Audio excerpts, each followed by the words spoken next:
Ladies and gentlemen, please welcome the moderator of Competing Priorities, the Political Economy of the European Union, Washington correspondent for Kathimerini, Katerina Sokou, and our distinguished panel.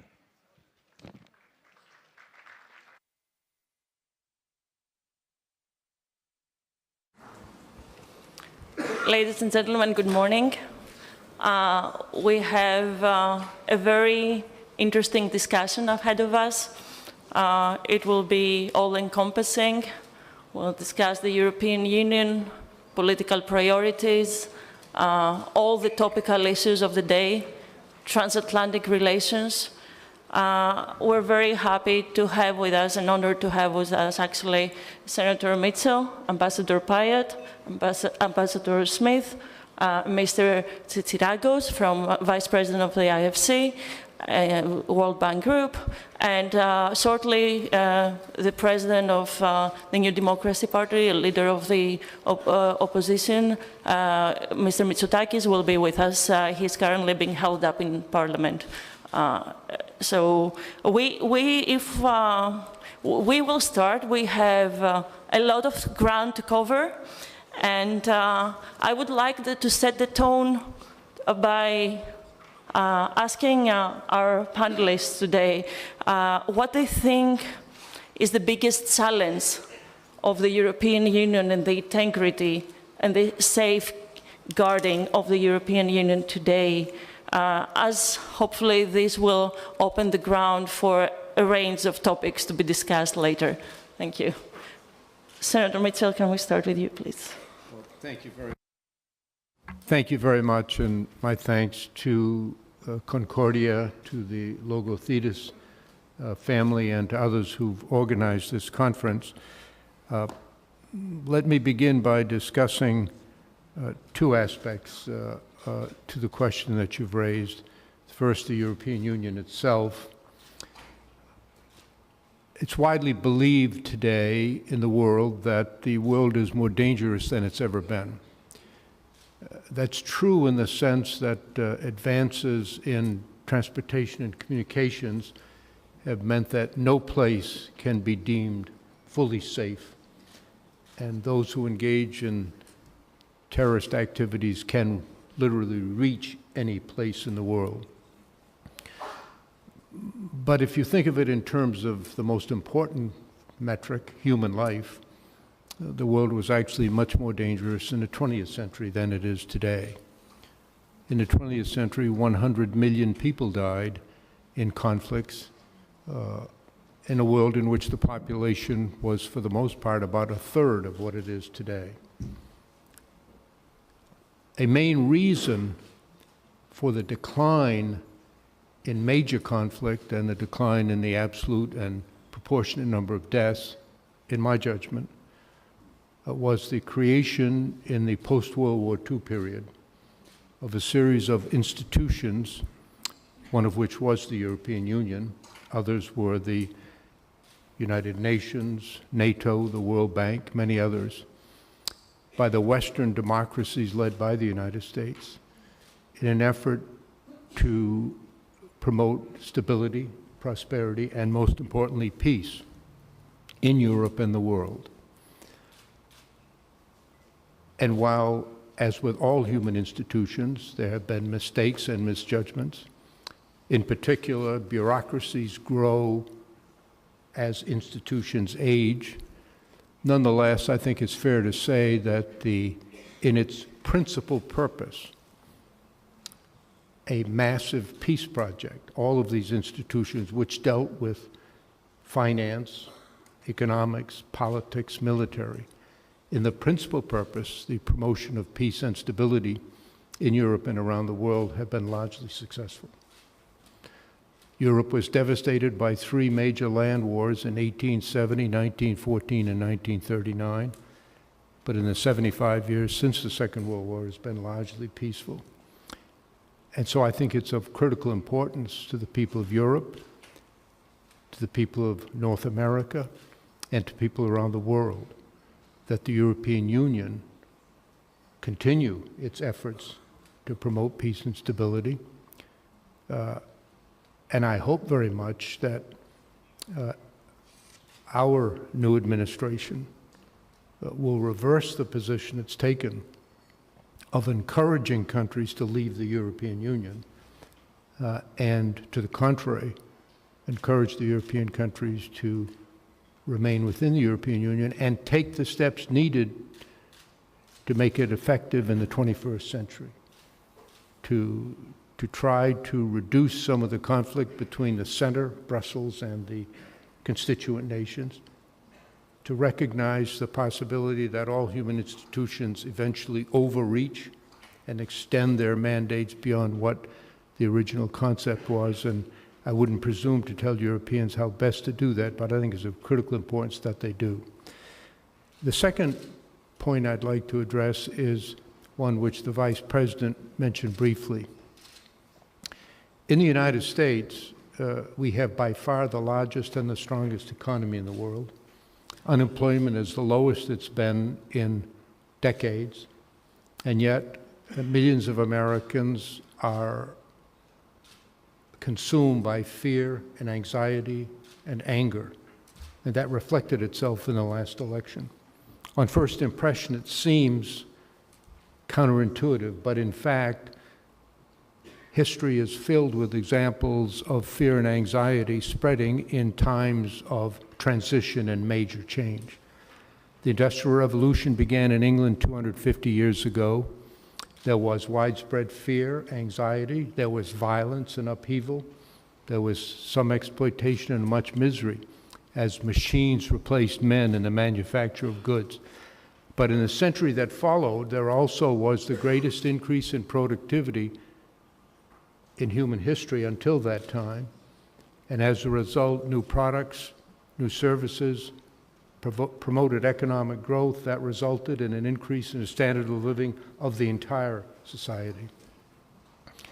We're now going through a revolution that I believe future historians will judge to be as significant a turning point as was the Industrial Revolution, and that's the combination of technological change with increased trade, the movement of people, goods, and services across national borders, what we call globalization. Just think how technology has changed the life of almost every person on Earth, certainly every person in this room. The daily rhythm of life has been altered by the invention of the smartphone. We now are obsessed with it from the time we wake up until the time we go to sleep. And that kind of change is occurring and will occur increasingly around the world. The problem is that while most of the people in this room are beneficiaries of technological change, there remain millions of our citizens in every country who are victims of that change, whose jobs and patterns of life have been uprooted and have lost what they've had, including hope in the future and the prospects for their children. No country has yet figured out the way to retain the benefits of technological change and increased trade, but also to mitigate the damage to those who suffered the most. I come from the state of Maine in New England in the United States. We once had a small but thriving industry of many men employed in the manufacture of stagecoaches and other horse-drawn carriages. There's not a person employed in the United States in that capacity anymore. But no rational person would argue that we're worse off because the automobile was invented. And yet for the men and their families in the small towns who suffered when that industry literally ceased to exist, the damage was real. We can't go back to the past. We can't adopt policies that suggest that the way forward is to build walls and try to recreate a mythical past. We have to move forward, but we cannot move forward and leave behind the millions of our citizens who are victims of this change and not loss. And how we deal with that issue will determine whether or not we have the political stability necessary to take the difficult steps needed to promote widespread prosperity and stability. So I think those are the two issues that we confront here in Europe and in the United States. Ambassador Pyatt, it's been 70 years this week since Secretary Marshall, I believe it was at Harvard University, where he gave his speech that inspired and started what we later know as the Marshall Plan. Is Europe still relevant for the United States, and is the spirit of the Marshall Plan still relevant for transatlantic relations?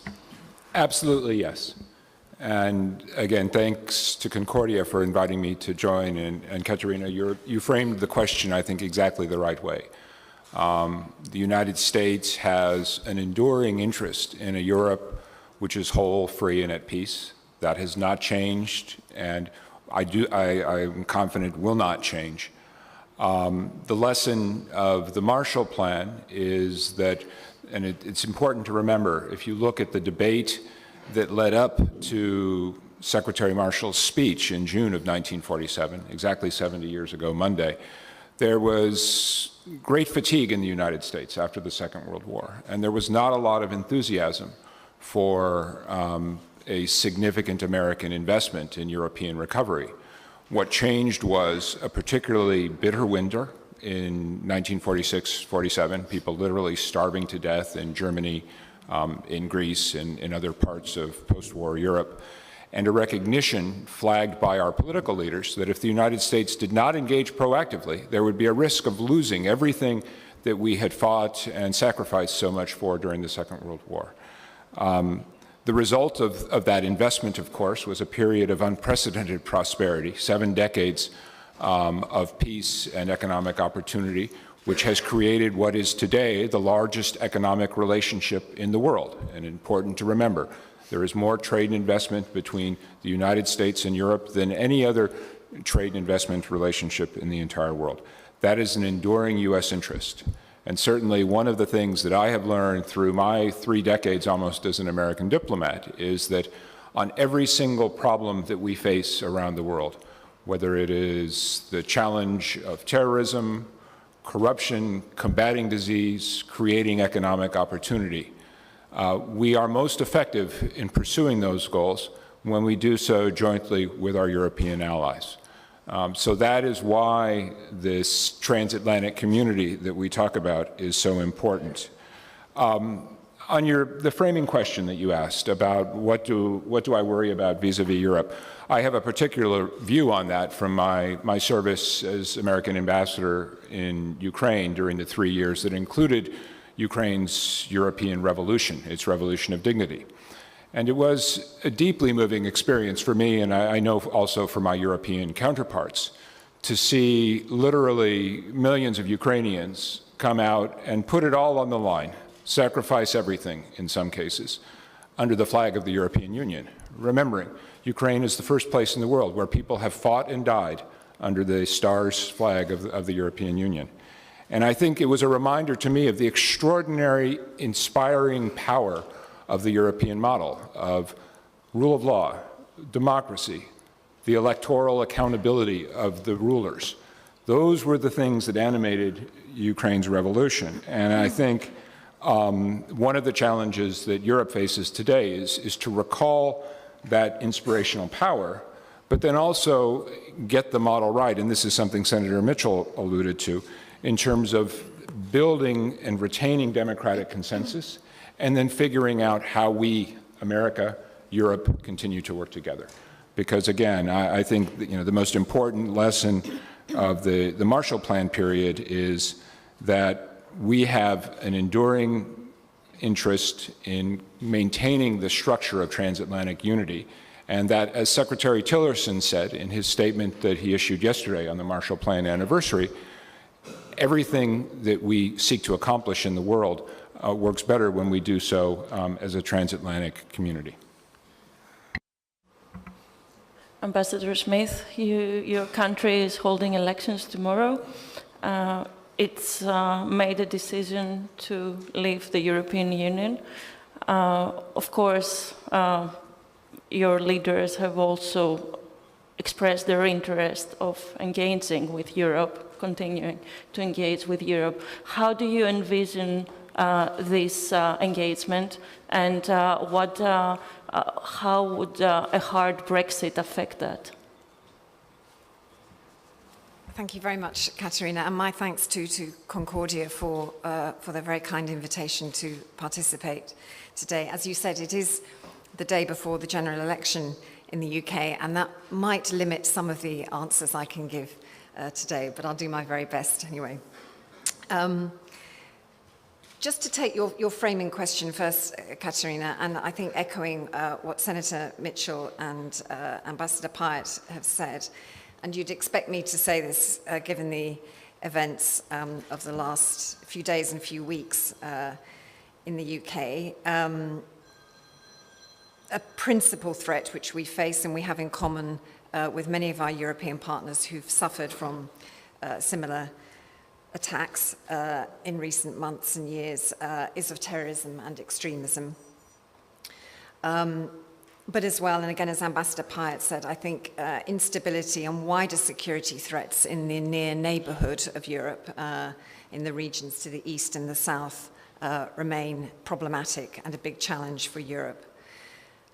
And the third area of challenge I'd want to point out is 7-8 years after the global financial crisis, regaining a momentum of inclusive, and I'd underline inclusive economic growth. As Senator Mitchell pointed out, globalization has left a lot of people feeling left behind and left out.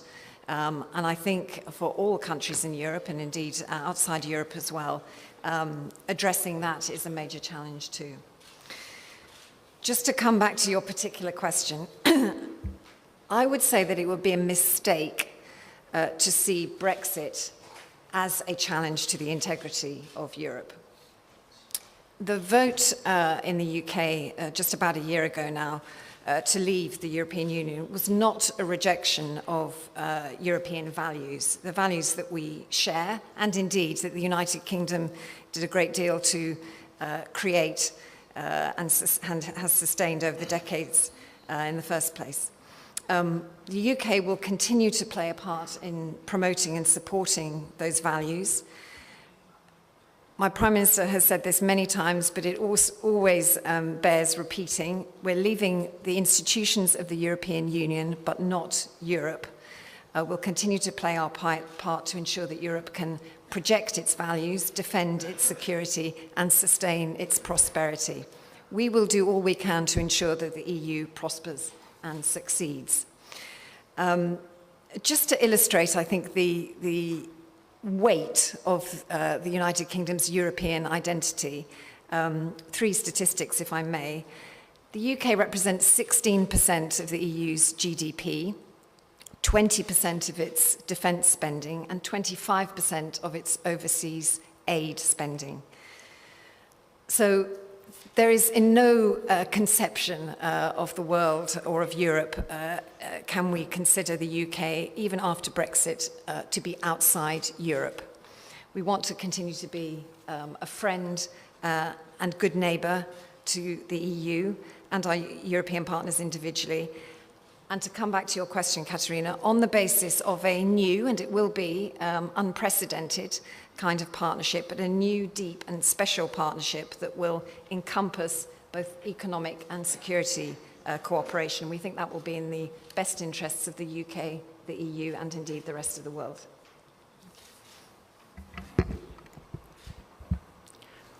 Mr. Tsitsiragos, same question to you. Do you feel, what do you think from your perspective from the World Bank Group and IFC is the biggest challenge for Europe these days? Growth-related competitiveness in that realm. Thank you. Thank you, Katerina. Thanks to Concordia for the invitation to IFC and to myself. The thing is, I would put it in, I would say that political success and economic success in many ways, they are linked. And we heard about the challenge of inclusive growth. So if I look at Europe today, Europe needs growth, Europe needs jobs, and Europe needs to remain competitive. I think these are the 3 challenges that I see. Now, when we look back, and I think we heard it also from the ambassadors and the senator, I think the European experiment has been a success. As my colleagues from the World Bank said in one report they did in 2012, the Europe model has been a convergence machine in many respects. It's probably the only model in the world that has succeeded in taking in poor countries and turning them into high-income countries. And it's a model that helped many other countries around the world that are outside this sort of multilateral type of arrangements at the European Union. They all worried about how they're going to avoid the middle income trap. And there are many countries in Europe that, by being part of the European Union, managed to avoid this. And I think that it did it in many ways, the European model, by setting the rules, putting the standards, working on trade, working on arrangements on finance, working on enterprise, on innovation. And I think a lot of Europe needs to do a lot more in this space. I think if you go forward, I think we heard about, the concerns around the world about terrorism. And I think, what you don't, if you have high unemployment, then you end up with societal pressures. I think if you have a shrinking middle class, then you rise to populist movements. And I think in many ways you have to see this. I think what we've seen around the world is institutions help stabilize democracy. I think a strong middle class also helps stabilize democracy. So I think these are the areas that Europe has to work on.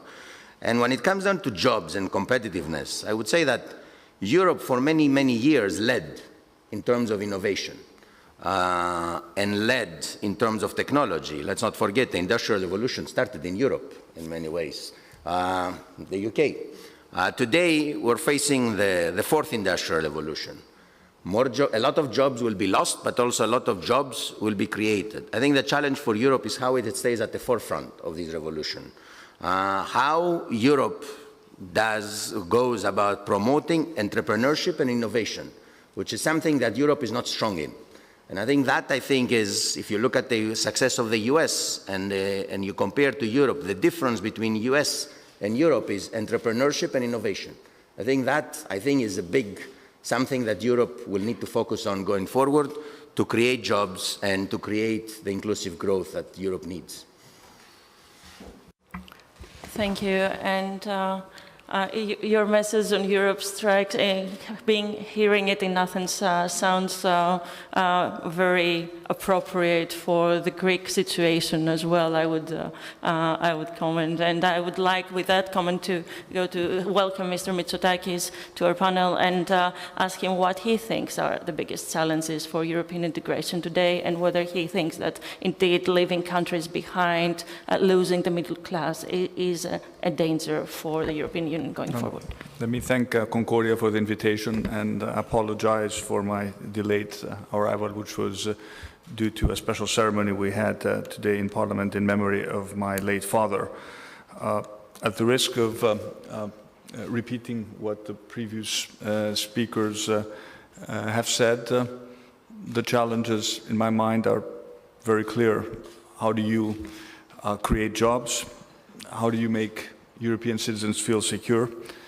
And how do we address the double challenge of climate change and technological upheaval, which risks putting huge pressures and strains on the way our societies and our economies are organized? On the growth side, initiatives need to be taken both at the domestic level. Each member state separately needs to do its own work, and of course at the European level. I couldn't agree more with the previous comment that the big difference in my mind between the United States and Europe comes down to the way Europe deals with entrepreneurship. The United States has been incredibly successful in harnessing private capital in support of innovative ideas. In spite of what happened over the past week, it will remain at the forefront of the green technology revolution, because that is where the global market is heading.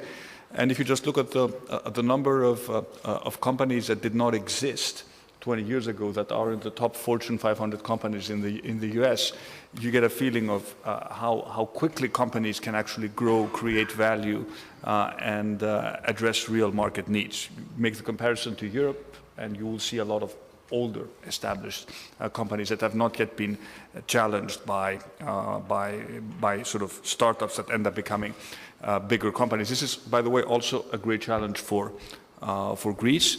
We see the emergence of a new entrepreneurial culture in Greece as a result of the crisis. Young people are much more interested in setting up their own companies rather than working for the public. And that is, I think, a healthy development. But obviously, you need a whole framework of policies to support entrepreneurship, both at the domestic and at the European level. Now, at the European level, we talked a lot about the fact that the Eurozone still remains an incomplete project. My feeling is that as a result of political developments in France, but also as a result, partially as a result of Brexit and the United States turning more inwards, there will be an additional impetus in Europe after the German elections to aggressively move forward as far as the European project is concerned. Whether we will be aggressive enough to also discuss treaty change still remains to be seen, but there is a clear desire in Europe to fill in the blanks in terms of the incomplete structure of the Eurozone. I'm not going to talk a lot about the challenges of extremism. They're much more qualified. We have much more qualified people to discuss this. But you cannot have freedom without safety.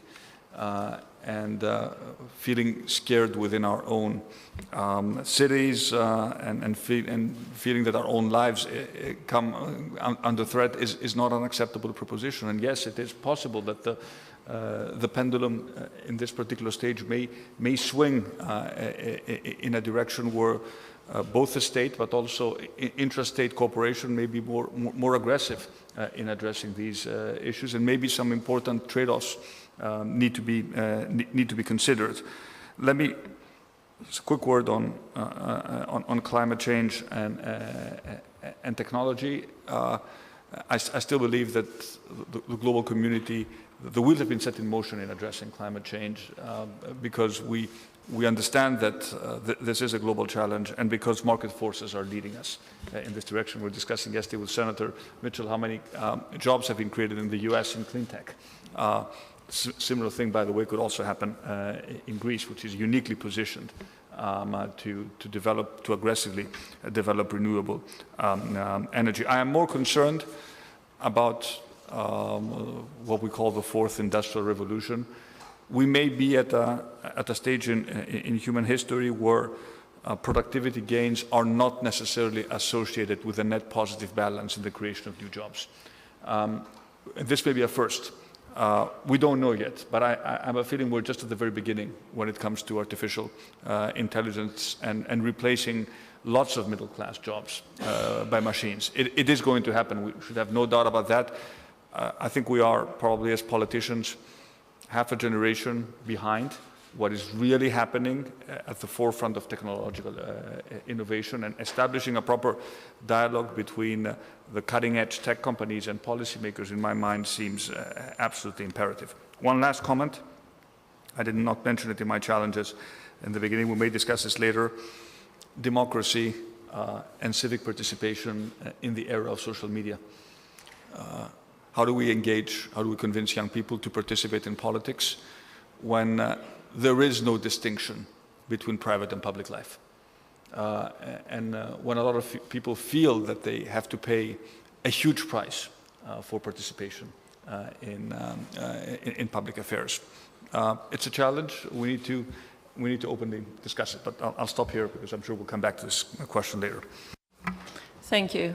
And Mr. Mitsotakis has opened a wide range of issues that I would like to follow up with. And one question for Ambassador Smith would be, given that your country just went through another dreadful terrorist attack last weekend, and the fact that we know, the keep calm and carry on message that is as British as it gets, and your countrymen and women have been as calm in dealing with terrorism historically, but in the political sphere, how does that affect the conversation and the politics of it, and populism, and how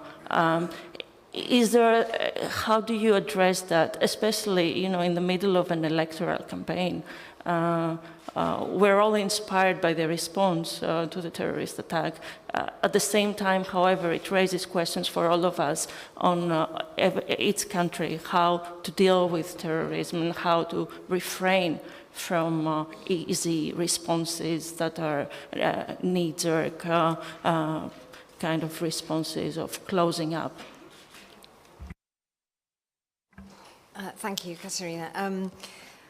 I think the first comment I would make is that, yes, certainly, and this is in common with the other countries in Europe who have suffered these attacks as well, the responses of our emergency services, our security services, and the public at large has been really heroic, and I would want to pay tribute to them as well. Keep calm and carry on, yes, but I think any of you who heard our Prime Minister's statement after the recent attacks will have heard her say that we do have to do more. We have to have a look at our counter-terrorism legislation and see if that needs to be changed. To pick up the point that Mr. Mitsotakis made, we have to look at internet governance and the space that is created digitally for terrorists to promote their hateful creed as well. So there is more that can be done. And I want to come back to the question of Europe on this as well, because our cooperation in the area of counterterrorism, organized crime, people trafficking, smuggling, wider migration issues with Europe has been intense and very full. And it is absolutely the British government's intent that that will continue.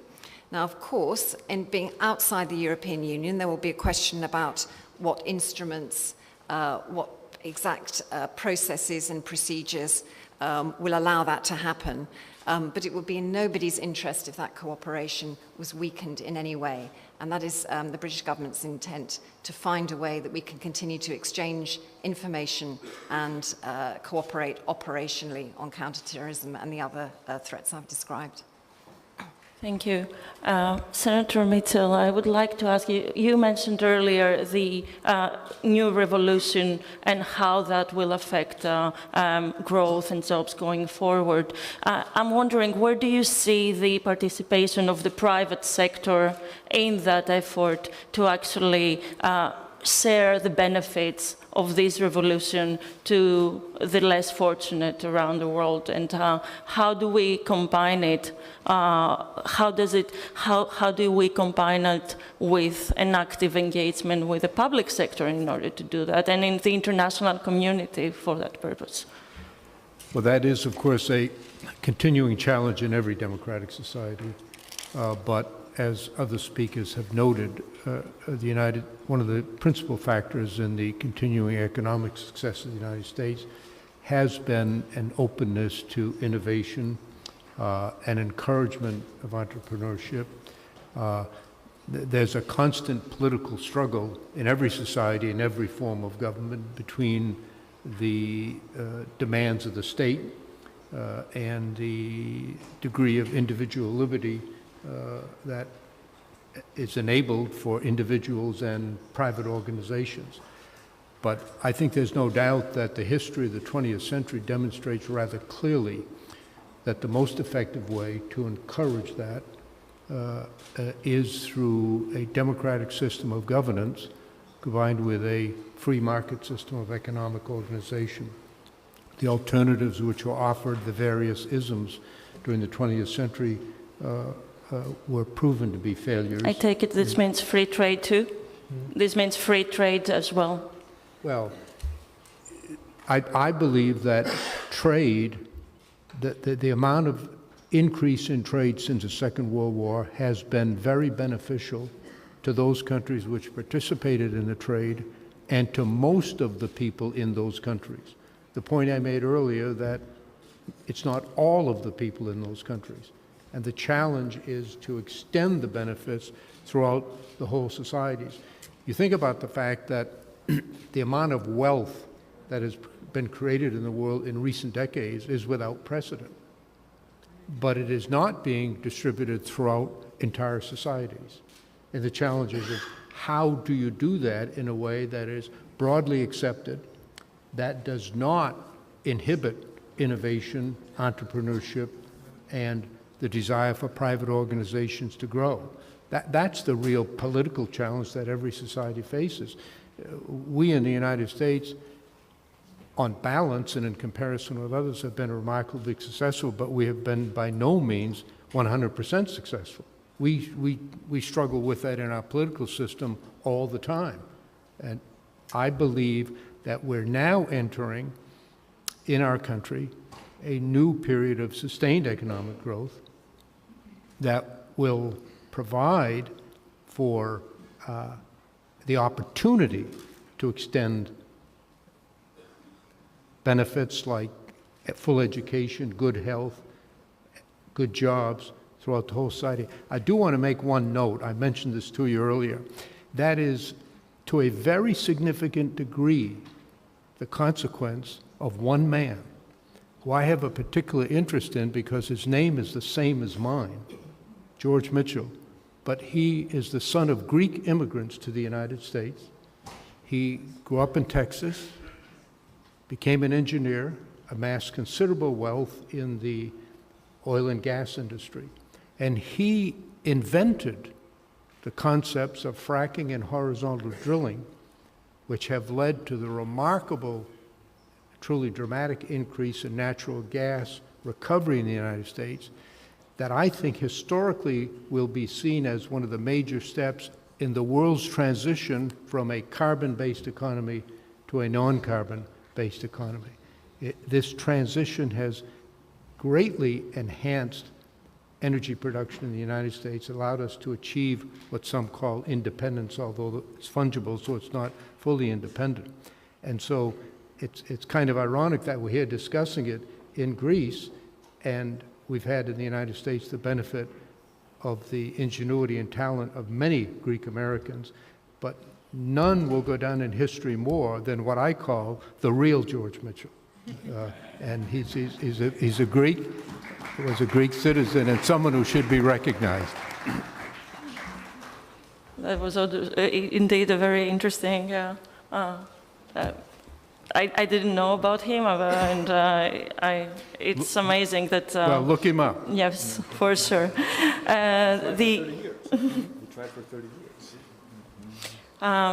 On Mr. Tsitsiragos, I would like to go back to the public-private partnerships, the PPPs, and how, from your experience in developing countries at IFC and also with select countries in Europe as well, where do you see the prospects for them, the best examples where they can work for Europe as well as globally, really, and any specific sectors, any specific advice of what works in that realm and what we may be able to adopt in Greece as well? Thanks. Actually, I want to go back to, I wholeheartedly agree with Senator Mitchell. I do know the story of Mitchell Oil and Gas, but the thing is, I think it will help the transition. And I think in many ways, when we talk about the climate business, the climate business is a tremendous opportunity. And the climate business is a good business opportunity, but in many ways it's also a transformative opportunity. I think a lot of people are concerned about climate. I think the Vice President Biden said it out very well. But the climate, business today is bringing down costs and benefits the poorest of the people in many ways. If you look at what happens with solar panels and the prices of solar around the world, and this is again innovation, is the cost of electricity is coming down, and it's technology that's changing that one and makes it more accessible, and also in the rural areas, in places that are very difficult to reach. So I think as people talked about peak oil in terms of reserves, but I look at peak oil in terms of demand, and perhaps we are in a case where the demand for oil has gone down or is going to start going down. Now, when it talks about public and private partnerships, I think the UK has led the way in Europe on the PPP model.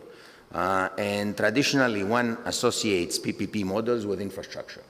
And PPP models in the infrastructure space have been quite successful around the world, in both developed countries and I would say also developing countries. I would say even in Greece, one PPP model that maybe it's not talked about, and I think it's quite successful and has helped in Greece growing in tourism, is the existing Athens airport. And what has happened in the Athens airport with increasing traffic, because you have a modern airport, you can attract more flights, you can provide better service, and that has helped the Greek tourism industry.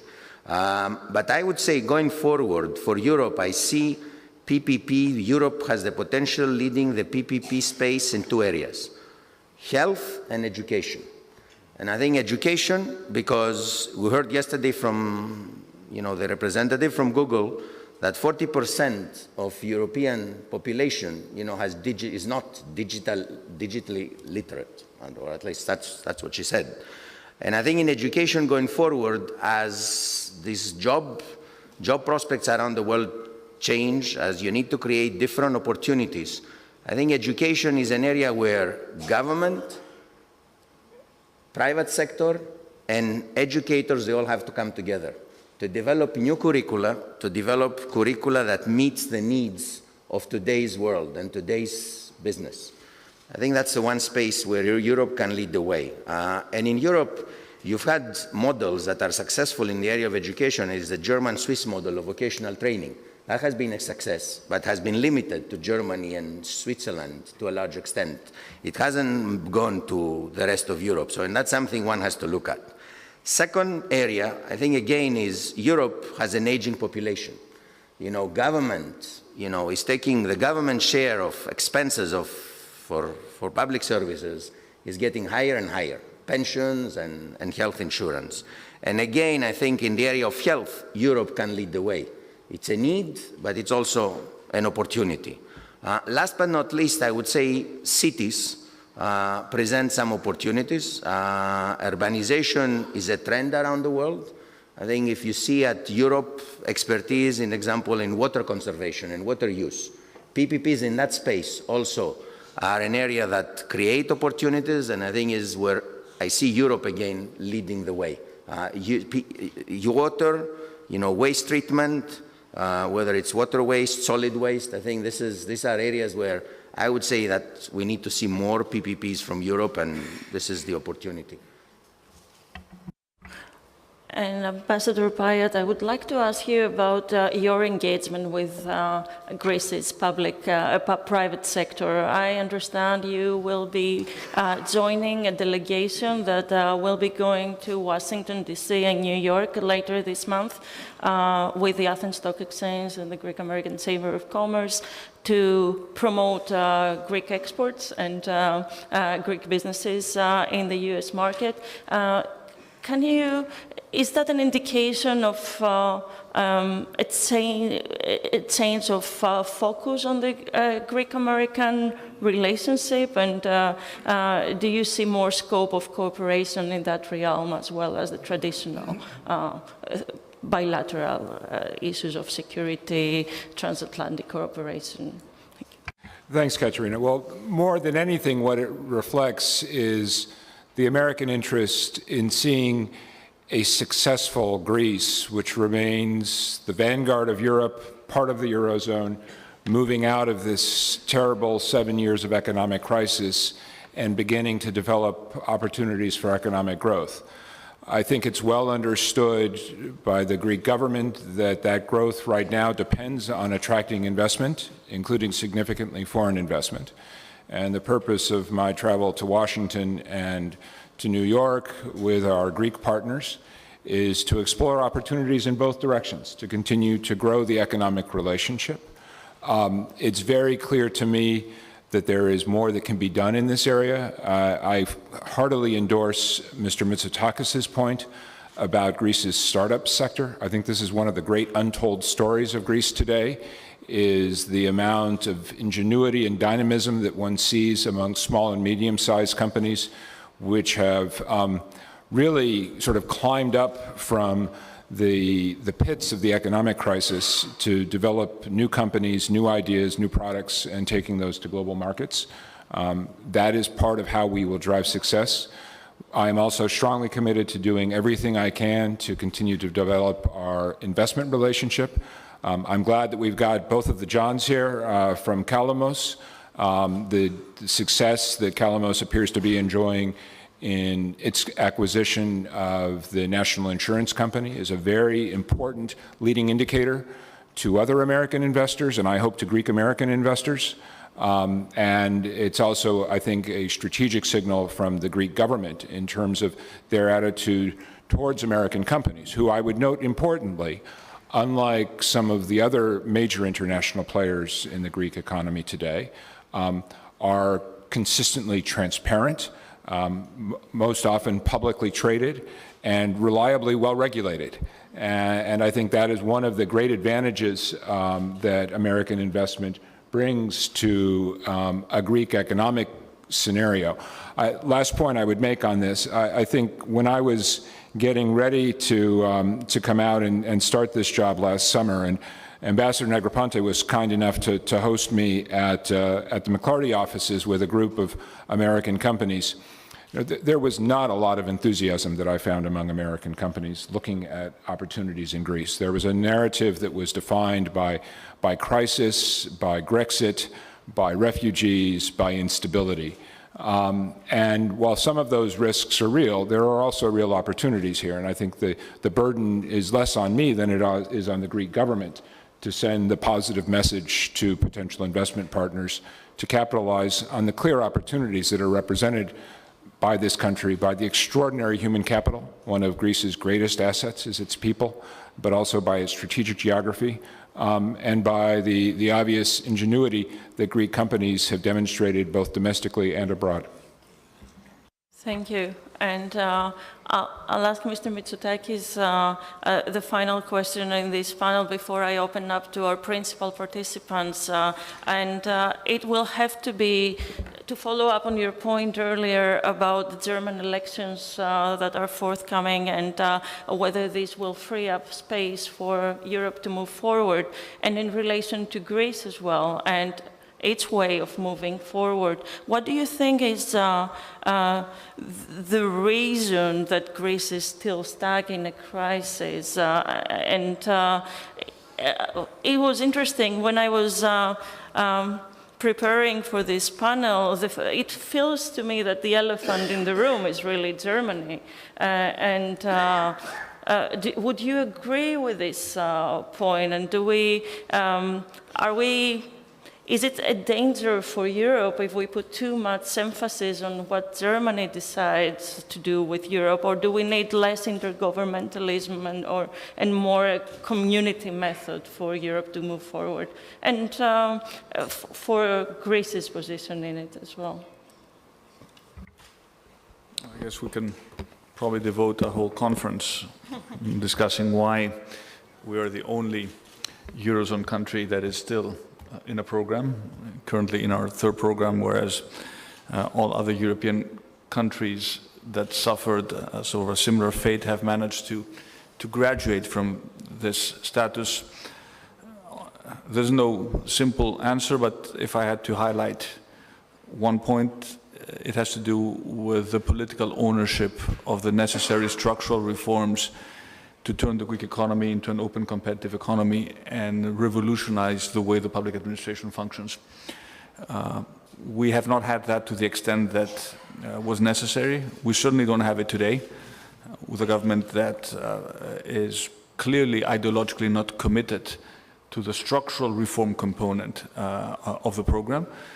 And of course, as far as the fiscal side of the equation is concerned, which is also connected to the sustainability of the debt, we first of all have to restore our credibility as a country in order to negotiate with our creditors the best possible deal surrounding the debt sustainability, the long-term debt sustainability, but also of particular importance, the primary surpluses that go beyond the period of the current program.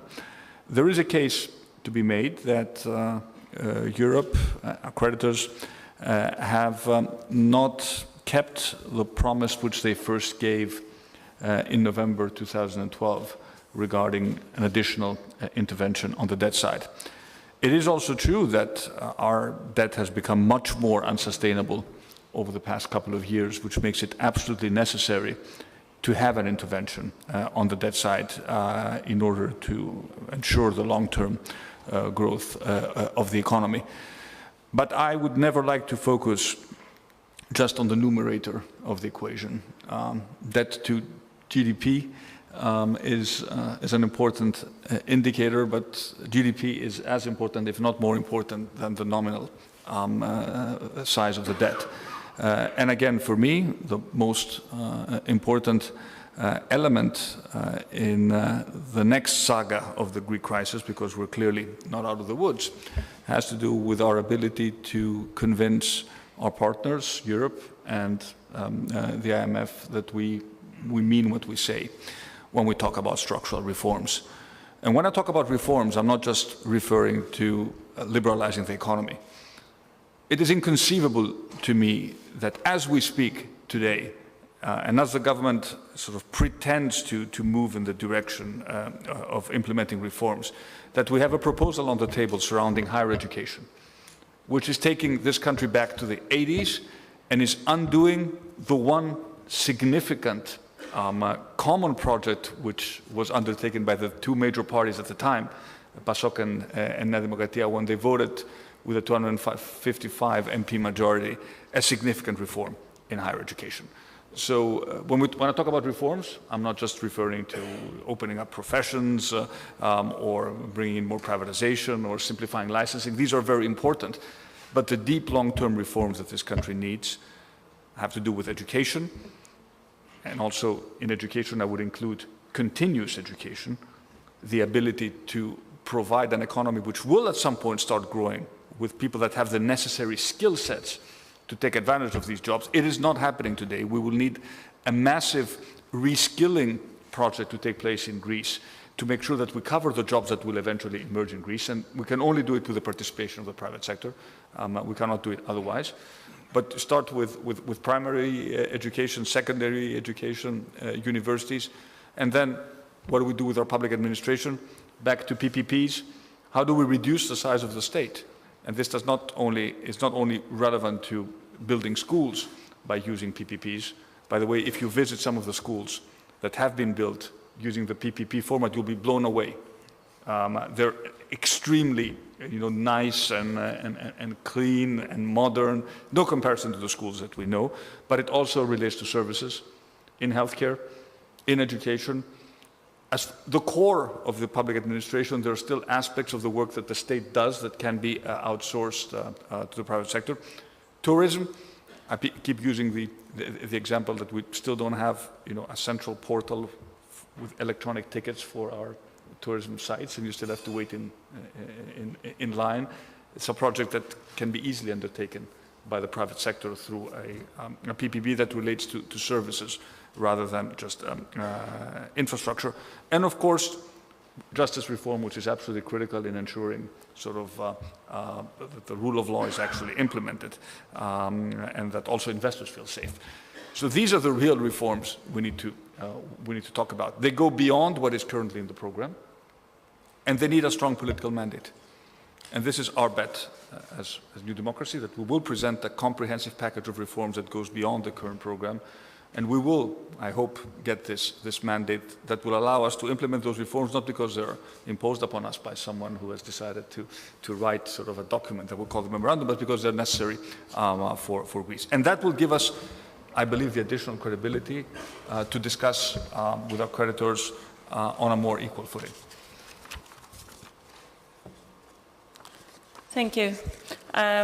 We'll open up now to our principal participants in the room, and we'll also be accepting questions from the audience.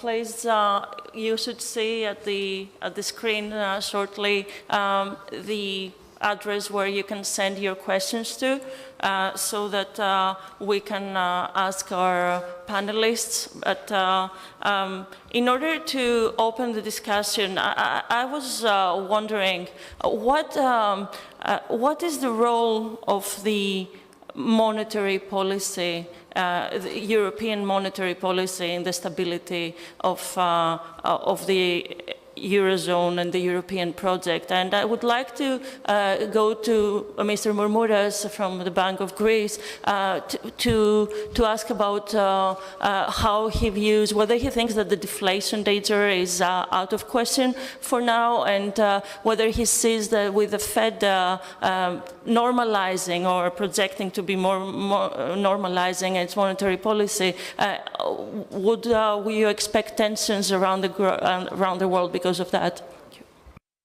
Thank you, Katerina. It is an honor being here at this important Concordia Europe Summit. I'm really glad to take up your excellent question. In fact, with so many global leaders in the room, political, from business, finance, I'll try to offer also a global perspective. Let me start with this. Leaving behind us the second worst global financial crisis of the last century and its significant fallout around the world, economic stagnation, high levels of unemployment, a widespread risk of deflation, and sooner or later, all the relevant policy responses, negative rates, QE, fiscal austerity, it appears that a new global economic policy agenda is taking shape, determined inter alia by the UK's decision to leave the European Union, Brexit, a differentiated policy framework in the US, the rebalancing of the Chinese economy, divergent monetary policies, and a declining role of globalization. 2017 will be a good year for global growth. The IMF's estimate is for 3.5% and 3.6% next year, and this is for both emerging economies and advanced economies. Growth, in particular in the Eurozone, was more than twice faster in the first quarter of this year than in the US. And this strong growth performance has a self-sustaining quality because it is driven by exports and investment. Focusing on the risk of deflation in Europe, well, ECB President Draghi, after the Governor Council of last March, he declared victory against deflation.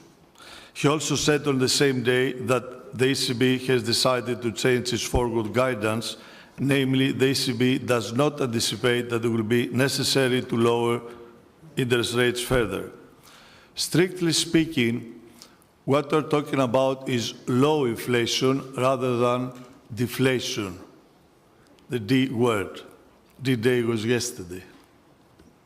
It is true that in February 2013, euro area inflation fell below the 2% mark and has since been on a continuous downward trend for more than 4 years. But, on the other hand, the risk of deflation has been quite low all along in the euro area. Right at the beginning of the QE, March 2015, the risk of deflation was just 10% in the short term for a period of 1 or 2 years, and effectively 1% risk in the longer term. So over the last 5 years, our job is basically to pull up inflation. What is perhaps a worrying feature is that, okay, the headline rate of inflation today is at 1.7, not far away from our target 2%, but the core inflation is still stuck at less than 1%. That is why President Draghi and the other members of the Governing Council they convened today, by the way, in Estonia. They say, and quite rightly, that we are going to keep on with accommodative monetary policy. More QE, at least for the rest of this year. Two final remarks on ECB's monetary policies. Looking forward now, at some point in time, sooner or later, there will be an end to these unconventional monetary policies, negative rates and QE. The crucial question then will be about the timing and the sequencing, namely when and also if tapering could come first and then be followed by a rate hike or the reverse. On the other hand, a premature normalization of monetary policy, unfortunately it happened before in the Eurozone in 2008 and 2011, either in terms of interest rate hikes or in terms of proper tapering, entails the following two risks. The first is the risk of a relapse, namely the ECB shouldn't abruptly stop loose monetary policy, and the second risk is the risk of financial instability.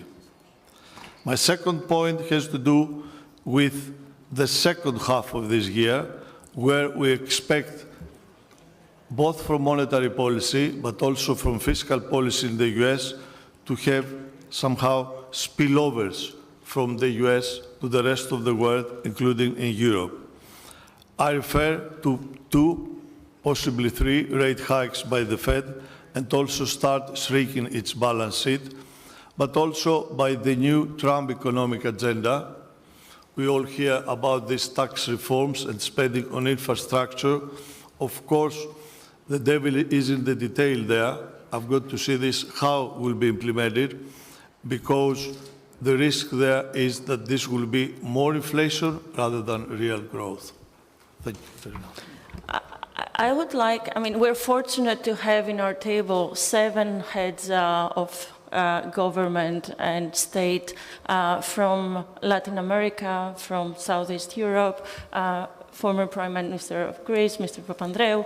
And I would like to come to you, Mr. Papandreou, and ask you, from your experience as Prime Minister of Greece, what do you feel was the relation? What was the relationship with the European Union, and what do you feel, looking back, that contributed to the perpetuation of the crisis? Is there something structural there in the transnational nature of the European Union that is inherent in how politicians deal with the European Union, and as Mr. Barroso, the former president of the Commission, said yesterday, externalize the failures of the system to the European Union and internalize all the successes, taking credit for them. Is there a contradiction there, and how do we deal with that from your experience? Thank you. Thank you, and thank you to Concordia. And I'm a very much believer in the European project, but I will be critical because that's the way I think I'll be more useful. I don't want to get too much into our Greek politics. We can do that if you like, but I think we have an international audience. I'd like to say that, as many mentioned before, Europe is a union based on cooperation and certain values. In dealing with new challenges, with all these major challenges you all mentioned, whether it's technological, communications, climate change, the issue of marginalization of parts of our societies, whether it is the unemployment or inequities that we have, the security issue, the weakening of the social contract as we're sort of a race to the bottom in this globalized competition,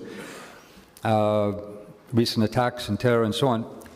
The reaction, the political rhetoric that has dominated these last years and was dominating also during the financial crisis, which I was the one to deal with the initial problems of the sovereign debt crisis, which of course is some of its roots in the Wall Street crisis. The reaction and the dominant narrative was basically to revert to a more nativist, tribalist, ultra-nationalist rhetoric. And that became a self-fulfilling prophecy in Europe. Basically, it crippled the capacity of the Union to act as a union. And this was not the extreme populism I'm talking about. I'm talking about mainstream politicians that would talk about these issues. And the tendency was very often then to stereotype the problems rather than look deeper at what the structural problems were. Eurozone had structural problems, absolutely. But it was very easy to say, as George Logothetis was saying just earlier, oh, these lazy Greeks, you know. I looked up the statistics then when I was hearing that was dominant around Europe as a view, particularly in Northern Europe and in Germany, and I looked up the statistics. OECD, we work harder and more hours than any other nation in Europe, any other nation. I think we're number 3 in all of OECD countries. Same with reforms. We were number 1 in OECD in reforms in 2011. We have other problems. We had problems in implementing it, and that's what the ownership issue, which I think Kyriakos Mitsotakis mentioned also. I'll get to that for a second. So we were scapegoating some of these global problems rather than looking deeper in it, and that, I think, undermined the capacity. We underestimate the capacity of Europe. And, of course, I think it became self-fulfilling in Brexit and others, too. So I would say 2 things, output and input legitimacy.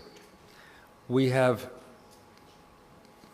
as you look at the problems we're dealing with, I think there's a sense in Europe that Europe is not effective, whether it's the refugee issue, whether it's the financial crisis, sort of each on his own or her own, dealing with the social contract and inequities. We have this enlargement fatigue, the Balkans. We have leaders here feel very much this sense of almost abandonment. When we dealt with the financial crisis, we did not do what China or the US did. We followed an austerity policy, while the US followed a TARP policy. Now we're starting to talk after 8 years after the crisis about this Juncker plan and so on. Very slow, very late. Why not, which we had proposed many years ago, a number of us, invest in the green economy, make it a massive Marshall Plan in education, in technology, in infrastructure, and so on, and make Europe, you know, make Europe first, maybe, make Europe proud again. We also have an input legitimacy also, which is what I would say a democratic deficit or a democratic legitimacy, and that's a question of ownership. Still, the European project is seen as an elite project by our citizens. And when I called for a referendum, I know that José Manuel Barroso yesterday, he said it was the most dramatic moment for him in his experience in the European Union because the markets were going to go crazy. Yeah, it was the most dramatic moment for me also, but it was more dramatic that we didn't do the referendum. Not because of the markets, or because people, it was shot down, if you like, by some of the European Union leaders, because that gave a sense that we did not own the program. We as Greeks did not own our program. And I think that's one of the reasons why there has been resistance to reforms over the past years. So we should see how we change Europe and make it more democratic. Many people have proposed, I propose this too, why don't we elect a president? Why don't we have elections? Why don't we have more democratic? Why don't we create a body for fiscal policy as being discussed by President Macron now?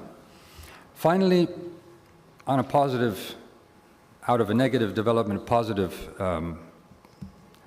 possible outcome. Europe might wake up after Brexit, but maybe more so after the US policies, the recent US policies.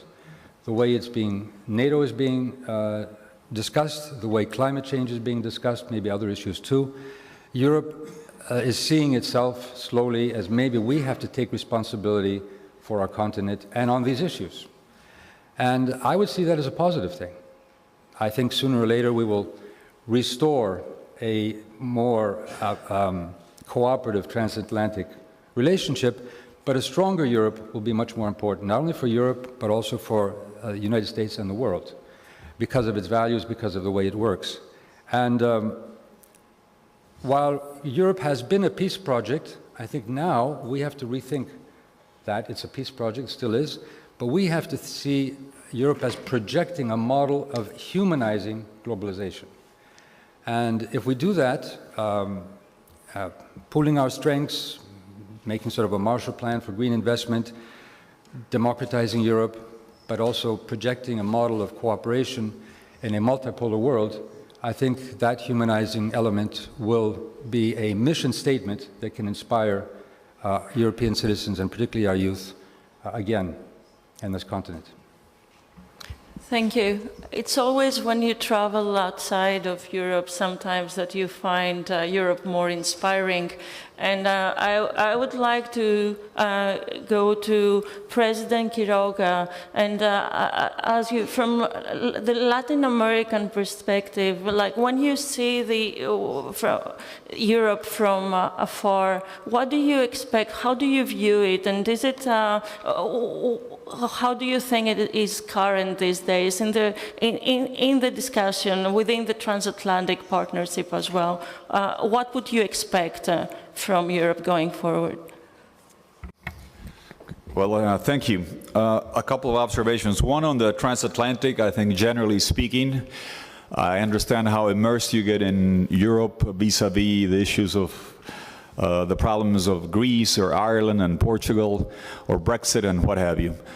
We have found that normally when people discuss transatlantic issue, it is viewed as a North Transatlantic alliance, US and Europe, and very seldom does it get looked at the Atlantic of South America, where we come from, and the rest of Latin America.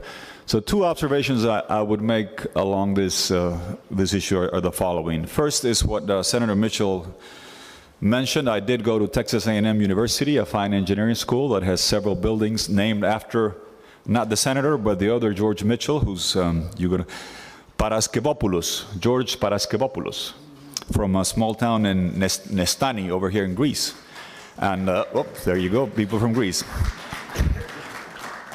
100 years from now, he will be looked at as one of the transformational figures at the beginning of the 21st century. We all venerate Zuckerbergs and Larry Pages and Steve Jobs and what have you, and rightly so. But there's American ingenuity in places like energy and the horizontal drilling and the fracking that George Mitchell, Paraskevopoulos, he should have kept his name, discovered. If somebody would have told you that the US will invent a fuel that costs $18 a barrel and that emits a third less than oil, half of coal, and it would make Al Gore happy and General Electric happy, you would have said, where can I get that? Well, that's what George Mitchell did with the amounts of gas that were discovered in the US, and the most repetitive distortion that's published every day in the Financial Times or the New York Times or whichever paper you want to pick is the price of gas. $3 a million BTU, not worldwide. It's not what you people pay in Europe to Russia. It's not what Brazil pays us in Bolivia, is in the United States of America, courtesy of George Mitchell and the revolution he brought about. I think that brings about a significant change that is being overlooked. People for decades have chased cheap labor in Asia. I think the next coming decades, people will be chasing industry, business, will be chasing cheap energy. And North America has the premium precision vis-a-vis that. But fracking and George Mitchell are coming to Asia. They're coming to Argentina, South America, Vaca Muerta. And in Europe, if you have an older population and you have higher cost energy, I don't think the future is going to be as bright as it could potentially be. That one observation. And the second and last one, on the need to look at transatlantic relationships. The U.S. has a new government. I had never seen a candidacy predicated on bashing Latin America as much as Mr. Trump did. I did go to some events in the U.S. We were not allowed to name names at a university in Texas, so I said I was very worried about TRUMP.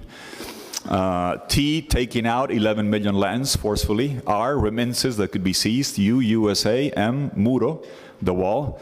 The first wall in the history of mankind that was going to be paid by the afflicted party, by the other side. The Soviets were nice enough to pay for their own wall. And protectionism. But that was basically the platform, and it still could be carried out. The reality is that he is in office. I tell my friends in Mexico, we'll be there next week, there will be changes in the arrangements on trade and migration inside of America. There will be dramatic changes. And I think that creates an opportunity to look across the Atlantic to Europe, because Mr. Trump will change the migration and trade framework that governs Latin America. The Mexican trade agreement has been copy-pasted for Colombia, Chile, Peru, all the Central American countries. So that changes. We in Latin America will be looking. And quite frankly, South America was very close before.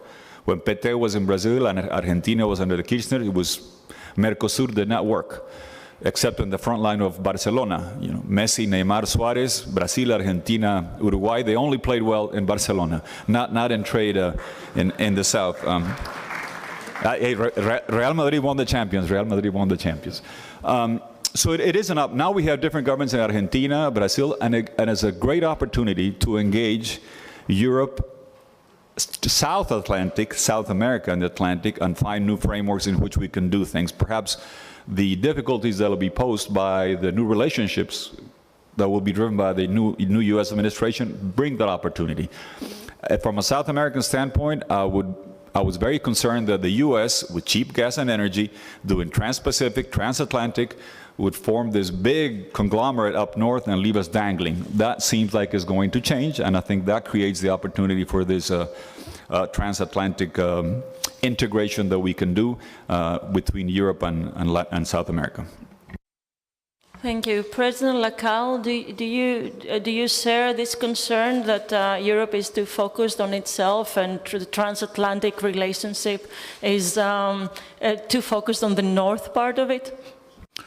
Well, thank you, for Concordia, for the invitation. Of course, I agree with President Quiroga. The North-North policies are predominant the world over. Of course, all these new events, terrible events that put terrorism in the center of the discussion only enhance the sense that South America, at least, is not in the radar of the great centers of power. At the same time, we see China advancing very strongly with that sense of timelessness that China has. One of the most provocative ways of looking at it is for China, 1 century is 1 minute. And when you have that kind of player in the game of power, it really makes you think. As long as the United States, with the actual administration, retires or goes back certain isolationism, I don't think it can completely free itself from the entanglements of the Middle East, Europe, the NATO, and but if the United States creates a vacuum, you know that power is like gas, hates vacuum, and the Chinese advancement now in all South America is much more important than you may think.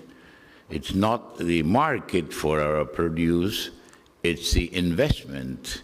Even in my country, the smallest country in South America, 2 meatpacking factories, 1 dry dock, 1 fishing base in the Atlantic are offered, and some of them are already changed hands.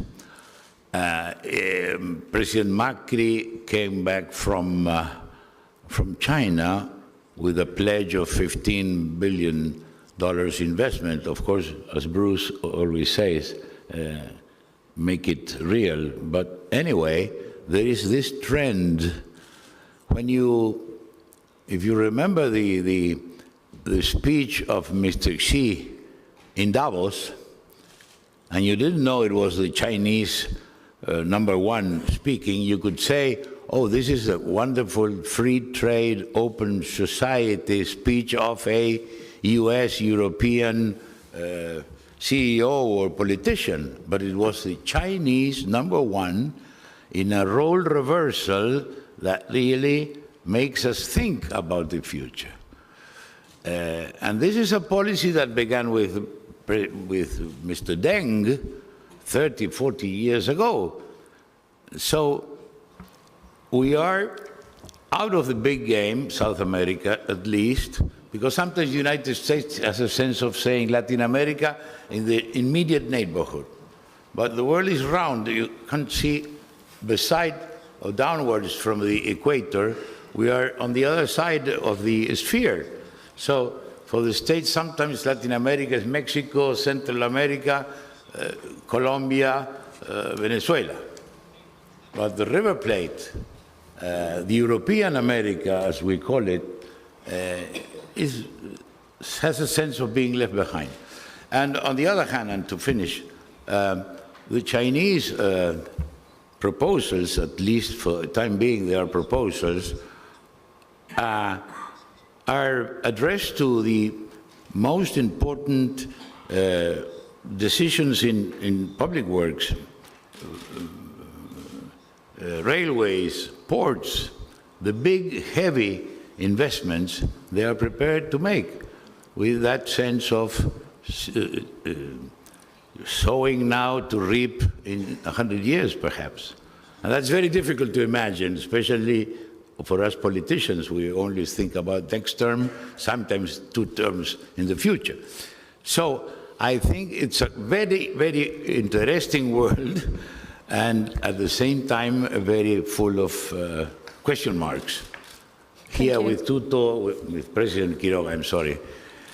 Tuto is his real name. President Quiroga is his surname. We are always thinking about this. And we've had contacts with the Chinese, and we really feel that perhaps having 2 different parishes to pray will give an opportunity to the South American small countries. Thank you. Thank you. President Josipovic, sometimes we have trouble seeing in our immediate neighborhood as well, not as far as Latin America. And I'm wondering, how do you see the prospects of further enlargement of the European Union, given the current state of affairs in Europe? And do you think it's critical that it happens? And thank you very much. That's a very interesting question specifically this time for Europe and the world. I think that Europe has demonstrated through time a very big potential, let's say, to address important issues that are emerging. And one of the strengths that it has shown was that it could very well incorporate the multiplicity of voices, of ways of dealing with things and all that.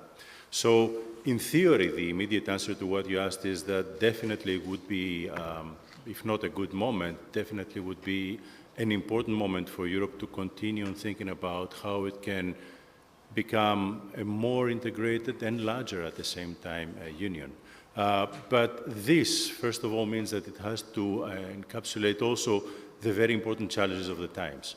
I was very happy to hear yesterday and today a number of speakers speaking about the major issues that are currently on top of Europe and the world, such as the climate change and all the big challenges that are all the things that are coming and we need to address. So, for example, I was just jotting down a number of things that came to my head, like the energy issues that we have to adapt and become leaders in the vacuum that the President said that may come up with the changes that we have also in the dealing with the climate change address. We have issues that are coming up on technology development, artificial intelligence, which is very important. I think Mr. Mitsotakis mentioned it a while ago in his first intervention. We have Internet of Things. All of these things are happening at a very fast pace, and I think that for Europe it would be important to play a role in being one of the leaders, if not the leader, because we have to take into account that China is also waiting to play an important role, also through Europe and very importantly through Greece as well in that field. But also to see which is the global context. And I think that Europe has to consider that by using its own geographical scope, and even considering what has often been said, that Europe should extend from the east, from Portugal, all the way to the west, Portugal, to the east end, all the way to Vladivostok, actually, is what I'm mentioning here, is something that should be taken into account so that it can effectively reach out to what is emerging as a global scale of movement of goods and services through the Silk Road, for example, through reaching out to Africa, because you have in the European Union countries like Greece and Cyprus that are the outreach of Europe towards a new continent that will be seeing a lot of development. And all of these things are points to be taken into account in the way that we have to think of a next if I may say, wave of enlargement or better integration. Thank you. Ambassador Negroponte, if I may come to you, and we've heard some interesting comments about the direction of US foreign policy and the role of these discoveries of fracking technology in the self-sustaining nature of the energy market. It's increasingly becoming one in the US. How do you think this will affect the US role in the world going forward? And are you seeing any indications already in the new Trump administration in that regard? So thank you for your question. Thank you to Concordia for the opportunity to be here. And I'm glad you asked what you did, because I think the other elephant, I think there was an elephant in the room, Germany, that was mentioned earlier. I think perhaps the other elephant, if not in the room, just outside it, is the Trump administration and what exactly is happening back in the United States. And I was reflecting on the fact that I had commissions, appointments in the diplomatic and governmental service dating all the way back 10 presidents, starting as a junior officer in the diplomatic service under President Eisenhower. And it's, you cannot overstate the importance of the presidency in the conduct of American foreign and national security policy. So that's one of the reasons we're so focused on every word that this gentleman either says or tweets at different times of the day and night. And I've studied the presidency a lot as a consequence of the work I've done. And there's always what we call this famous learning curve, particularly for presidents who have not previously had significant governmental responsibility. People said, Ronald Reagan, my goodness, great B movie actor. But he had been two-time governor of California. Jimmy Carter, well, he'd been one-time governor. I guess it's no surprise that the two best prepared presidents that the United States have had in modern times were Richard Nixon and George Herbert Walker Bush. And why? Because they'd both been vice presidents of the United States for an 8-year period. So they had no learning curve. They'd watched the presidency in action from the office next door, so to speak. And one could say the same thing about Joe Biden. If he had run for president and won, he would have had that same vast experience at his disposal in carrying out the responsibilities of the presidency. Well, why do I go through all this discourse? I guess my message is we now have a president who has literally no government experience, and I'm not sure yet appreciates the difference between governmental work and private sector work. I'm not sure that's yet entered his full appreciation and consciousness. So he's got a learning curve as well, just like prior presidents. But the real question we all face, at least looking at this now from a United States perspective, is just how long is this learning curve going to be? And in the end, is he really going to learn? So we've got both of those questions. I want to commend to you patience. It's interesting, in the first part of our discussion, we were talking about the internal problems of Europe. Now we're getting around to talking about the rest of the world. We're a country with only 5% of the world's population. We can't go it alone, as some of the more nativist and nationalist approaches suggest. NATO, and we haven't talked about NATO, we've mentioned the EU, but we really haven't talked about NATO that much. I mean, these are institutions that have existed for 70 years or almost. And I think NATO and our relationship with Europe is an indispensable, but absolutely indispensable part of United States foreign and national security policy. It's us. If you look at the structure of our national security, it's then our relationships with our allies, which means Europe, the 28 countries of NATO, and then you have to add Japan and South Korea and Australia and the Philippines and Thailand. But you take that alliance structure And that is the core of our national security policy. When and how Mr. Trump is finally going to come around to that view, I'm not entirely certain. I've certainly not lost faith that it will happen. I fear it's going to take longer than we might have had reason to expect. To some of the severe critics of Mr. Trump, my response is, well, look, John F. Kennedy gave you the Bay of Pigs in less than 100 days. So, you know, bad things can happen under other presidents. We haven't had a Bay of Pigs. And Ronald Reagan had 6 national security advisors during an 8-year term. So there was certainly a fair amount of confusion in that White House as well. But again, I would counsel patience. I think that the United States, I think that I would encourage people like former Vice President Joe Biden to keep speaking out the way he did this morning. If this was ever a time for checks and balances in our society writ large, not only with our Congress and our media, but with individual citizens to speak out for the values that we hold dear, this is it. I have no doubt it will succeed in the end, but in the meanwhile, I think we're in for a somewhat rocky period. Your specific question about energy independence, yes, it's important for the United States. I think it's important for North America. Canada, the US, Mexico, I think can become a very competitive economic platform in the globe. But it doesn't relieve us of the need for being concerned with the trade routes from the Middle East to Asia, because those are parts of the world that depend on a reliable supply of energy, including some important allies of ours. And oil is an international commodity. We're affected by oil prices, no matter where the supply is coming from.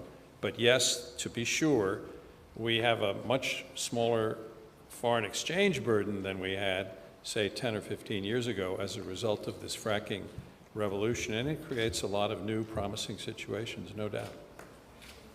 We have a few questions on Greece, and it's very well represented in our panel with key people from the banking sector and also the investors, international investors who we would like to hear from. But at the same time, I want to make sure I give the chance to anyone who's interested in following up of Ambassador Negroponte's points. So, yes, please.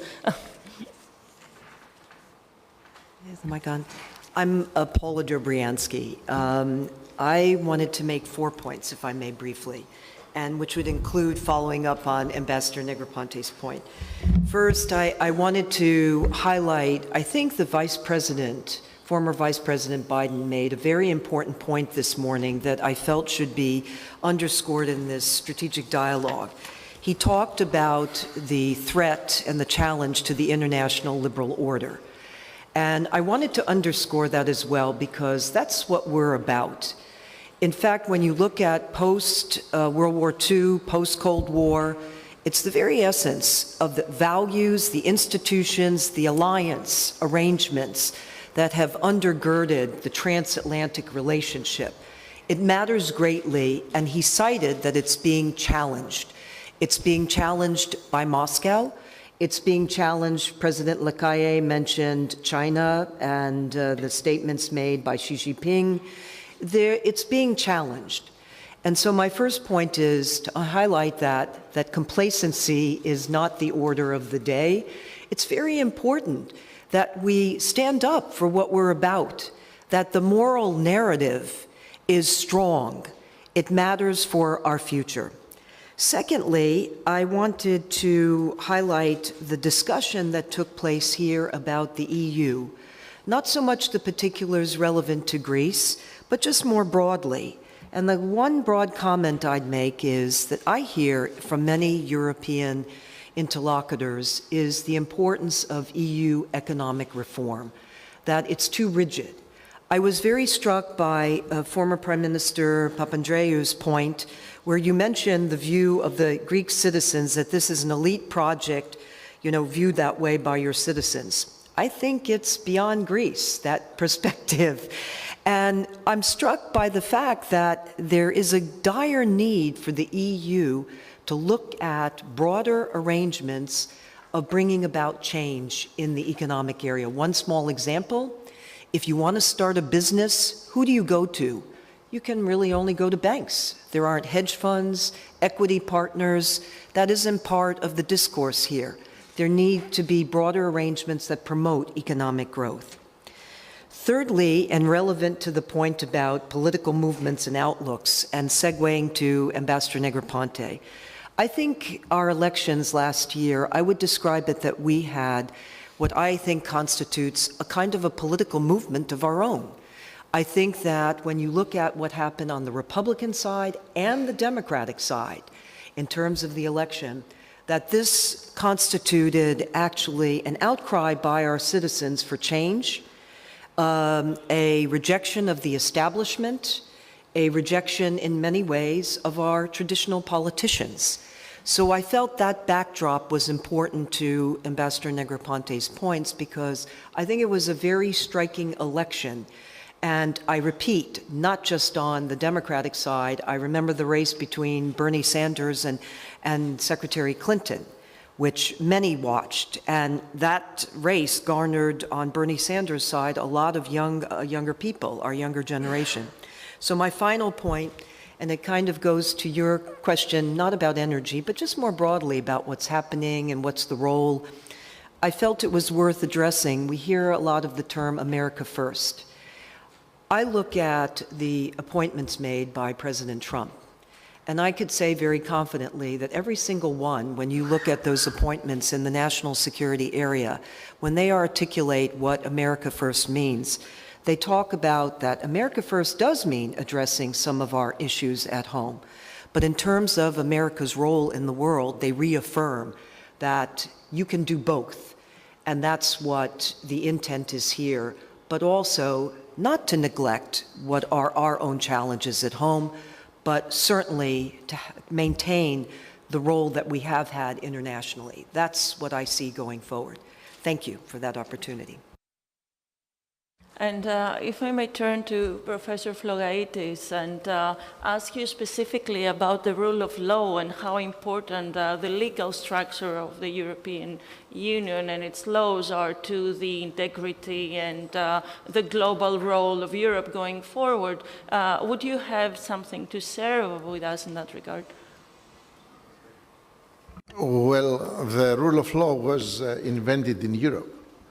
And it is today a common heritage to everyone, especially transatlantically. And I don't believe that there is a challenge for the rule of law in Europe. The problem in Europe is that it has to be reconceived. And I believe that this is what the famous Brexit tells us. We have a country which has invented the rule of law. The rule of law is an English invention.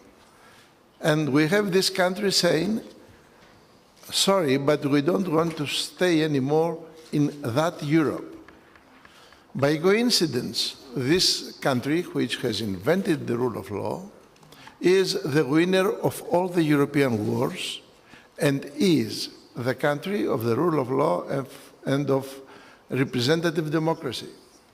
And we, the others, we don't understand that we have to take it as the opportunity to rethink if something is wrong in the European construction. Because if nothing is wrong in the European construction, then the British are crazy. And I would not say that in front of the British ambassador. I couldn't even think of that, knowing and having a great respect to the people. Now, if we also take into consideration that in its inception, the European project is an Atlantic project, then we have to think again on the occasion of the question which you asked me about the rule of law, whether perhaps it is the moment to think again and from the beginning, from scratch, about the European institutions.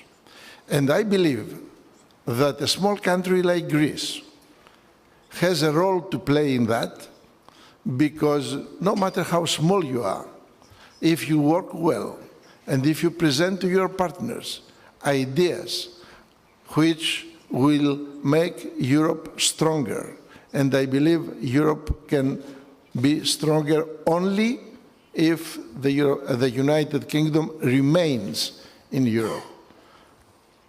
I don't believe that we should allow ourselves to see the United Kingdom leaving and pretend that nothing important is happening. Now, the rule of law and the reshaping of Europe, that's a very good idea. Thank you very much. Thank you. May I acknowledge President Leventis and ask you to also contribute to the discussion about how do we make Europe stronger? Yeah. Θα μιλήσω ελληνικά διότι I will convert to Greek because I have no manuscript actually, so I have nothing prepared. And on that note, let me thank Mr. Mitsotakis for actually choosing this moment to leave. I'm so sorry to see him leave. Because you see, I'm about to discuss things that might upset people, and it seems that not everyone can handle that. You know what? For 50 years now, Greece had just two political parties, PASOK and the New Democracy Party, and they would rule the country, making sure there were partisan relations and bribes. They wouldn't let anyone else express their views on air. You see, at first, there was just state TV channels, and they would just converse between themselves, PASOK and New Democracy. So the only thing the people could do was actually vote for one or the other. But eventually this system let those two parties become one. So these were the jaws, if you will. The two parties became similar.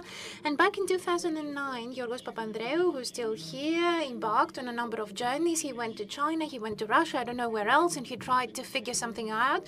And he was reckless enough to suggest we have a referendum. And it was because of this suggestion of his that he actually lost power.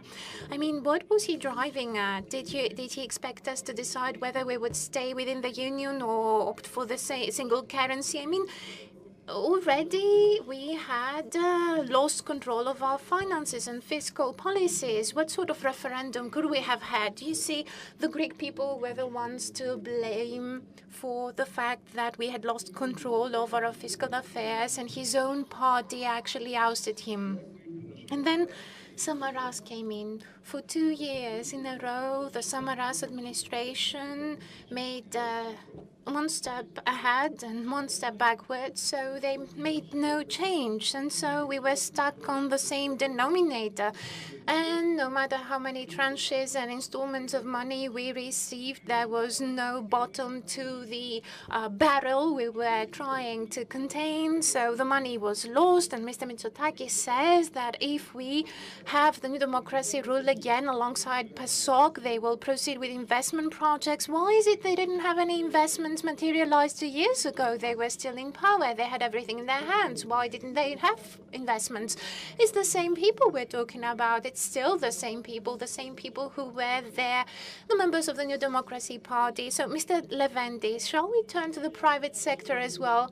The private sector, I'm talking about the private sector. In order for us to have investments, I'm not talking about state investments. In order to have private investors come here, we have to have a political system that's stable. We have an administration that's counting on 152 MPs right now, and there are others, like Mrs. Katerina, who are saying they will make this government fall.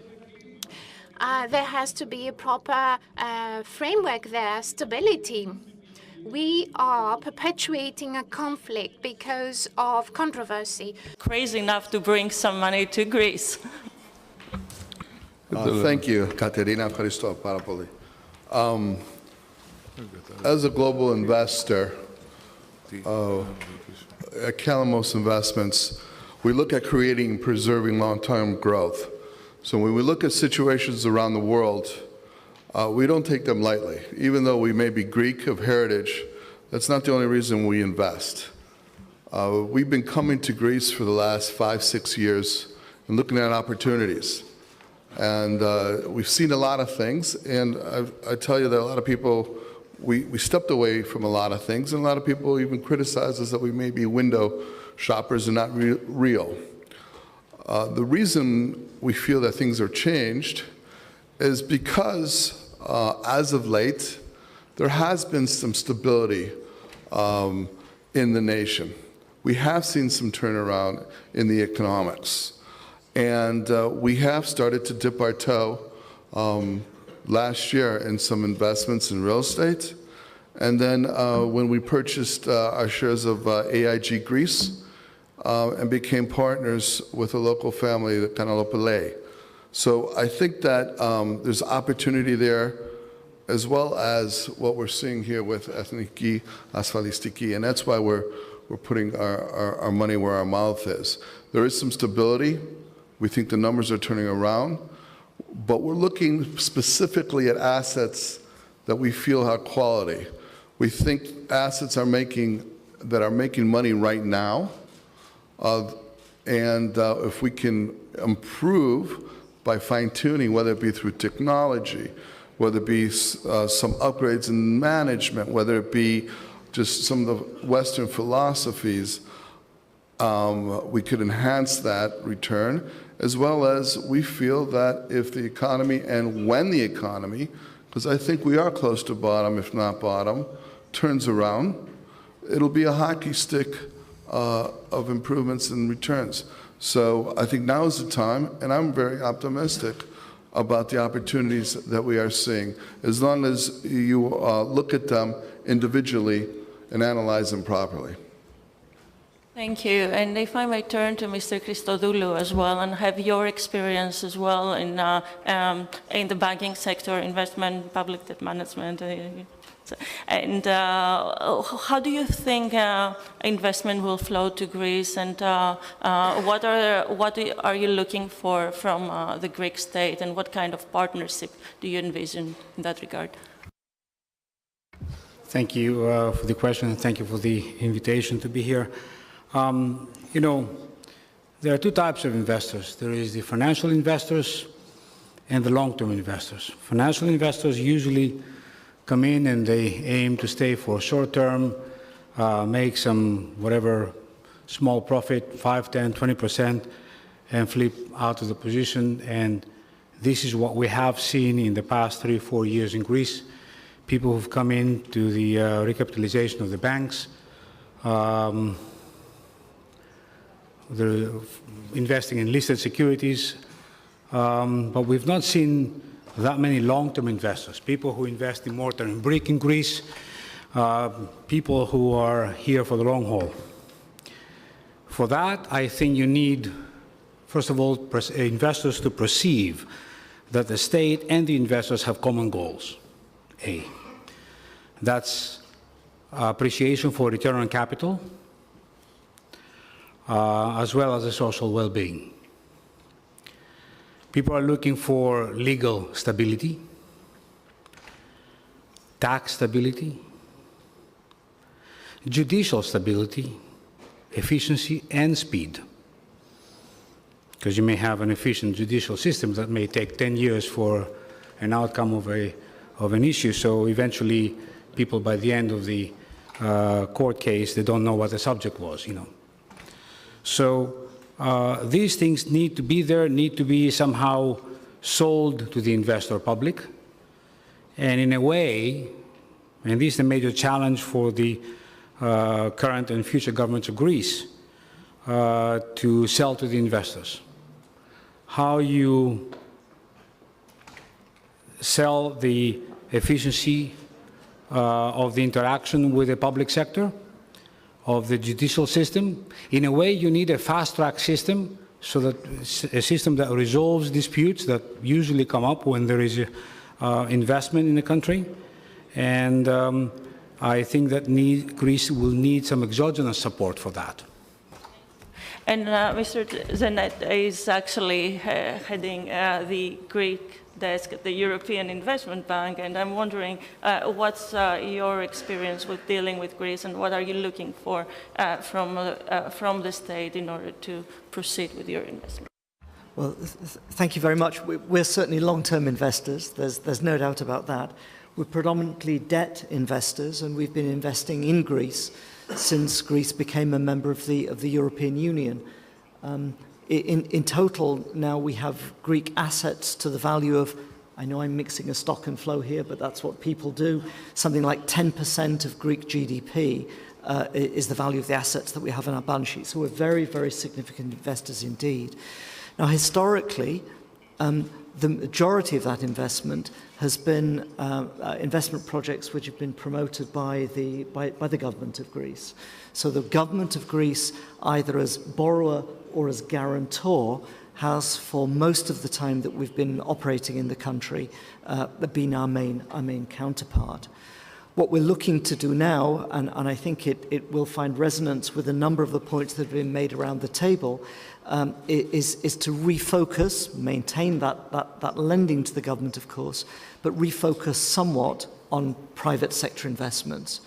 Private sector investments through public-private partnerships. And if I may just say a word on this, Greece actually has a fantastic record of implementing public-private sector partnerships in sectors like the motorways, in waste management. Reference was made earlier to the schools program, absolutely world-class series of investments in schools.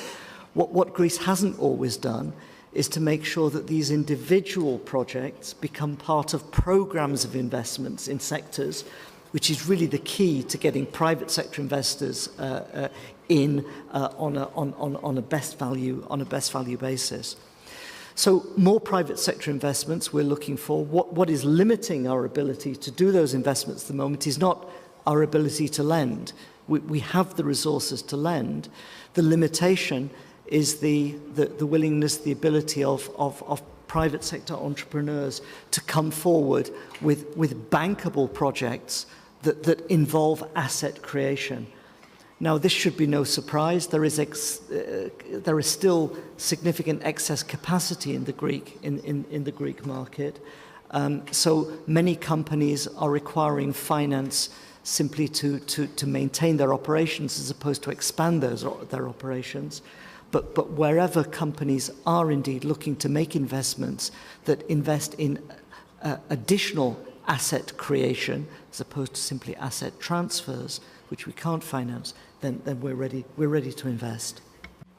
I guess this begs the question about the state of the Greek banking industry and the need for Greece to enter the QE sometime soon. And I'm wondering if any of our participants has a view on that, on whether the QE is including Greece into the quantitative easing of the ECB is important for the Greek economy to recover or not. And Mr. Christodoulou, would you have a comment on that, or anyone else? I think everybody would hope for that the QE to come and as quickly as possible. This is not something we can influence around this table, but it's definitely going to give a big boost to the borrowing capacity of the sovereign and the private sector in Greece. Mm-hmm.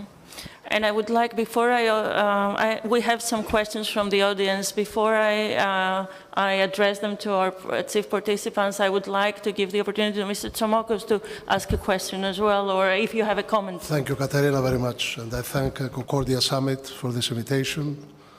I hope Athens becomes the permanent seat of this Concordia Europe event. We would like to see many of these kind of events here in Athens. I think we didn't touch a lot about the refugee crisis, which is extremely important, not only for Greece and Southeast Europe, but, you know, it was a major division between peoples of the European Union about the issue. Maybe Mr. Lambrinidis can tell us, Stavros can tell us a little more about this. On a second point, I don't know whether we can have a little more information from our guests from the United States, where the TTIP stands today, because I have a feeling that this US administration prefers primarily bilateral agreements rather than multilateral agreements. And I totally agree with the President that maybe if this happens, maybe we're going to leave a room to China and we change the order. On a European level, my question is whether Germany, after the elections, will be convinced by France and other European countries to growth-friendly reforms and policy. Because what we have seen so much, we have suffered from the austerity, policies, not only Greece, but also Southeast Europe. So I don't know whether President Macron will be able to pull or to be able to convince Germany to change the policies in the European Union. And the local question, I was reading the other day in Kathimerini, and of course I admired the speech by President Biden that he was very hopeful that we have almost an immediate solution to the Cyprus problem. Do we share this optimism on this table on this? Sorry, too many questions, but I wanted to. Ambassador Pyatt, if you would have a comment on the trade policies of the US going forward, and Mr. Lambrinidis later, if you want to comment as well. Good. Well, thank you, Katerina. Thank you, Simeon, for raising the question, which is really important. And I would just draw everybody's attention to remarks last week by somebody who I know is well known here in Greece through his role as a private investor, and that's our new Secretary of Commerce, Wilbur Ross. And Secretary Ross made the point quite clearly that it makes sense for the United States to continue the TTIP negotiations. And I think that's an important signal of where the evolving administration trade policy is trending. He made the point that we want to drive those negotiations in a way that increases overall trade while reducing our trade deficit. But I think it's well understood, certainly by our new Secretary of Commerce, that this is a very important, this transatlantic trade and investment relationship is a very important driver of prosperity on both sides of the ocean. And we want to make sure that it continues to serve that role. I just, as an American here, I want to add, both the ambassador and Paula have very kindly, and I think accurately, described the many statements by the President's advisors. The problem is that the President himself doesn't say those things. That's the problem. And in fact, much of what he says is the opposite of what the aides that you have cited have said. And what we have to hope and work for is to try to persuade the President to say the kinds of things that his members of his administration are saying and not to undercut them, because while we know that in the United States we have institutions that provide a check on the powers of the President, nonetheless the President remains by far the central figure, and it is his statements and his attitudes that matter. Every American president in recent years has encouraged our NATO allies to increase their contributions to defense. But no prior American president has combined that with withholding a commitment under Article 5 of NATO with the implicit and often explicitly stated threat not to honor our commitments under NATO.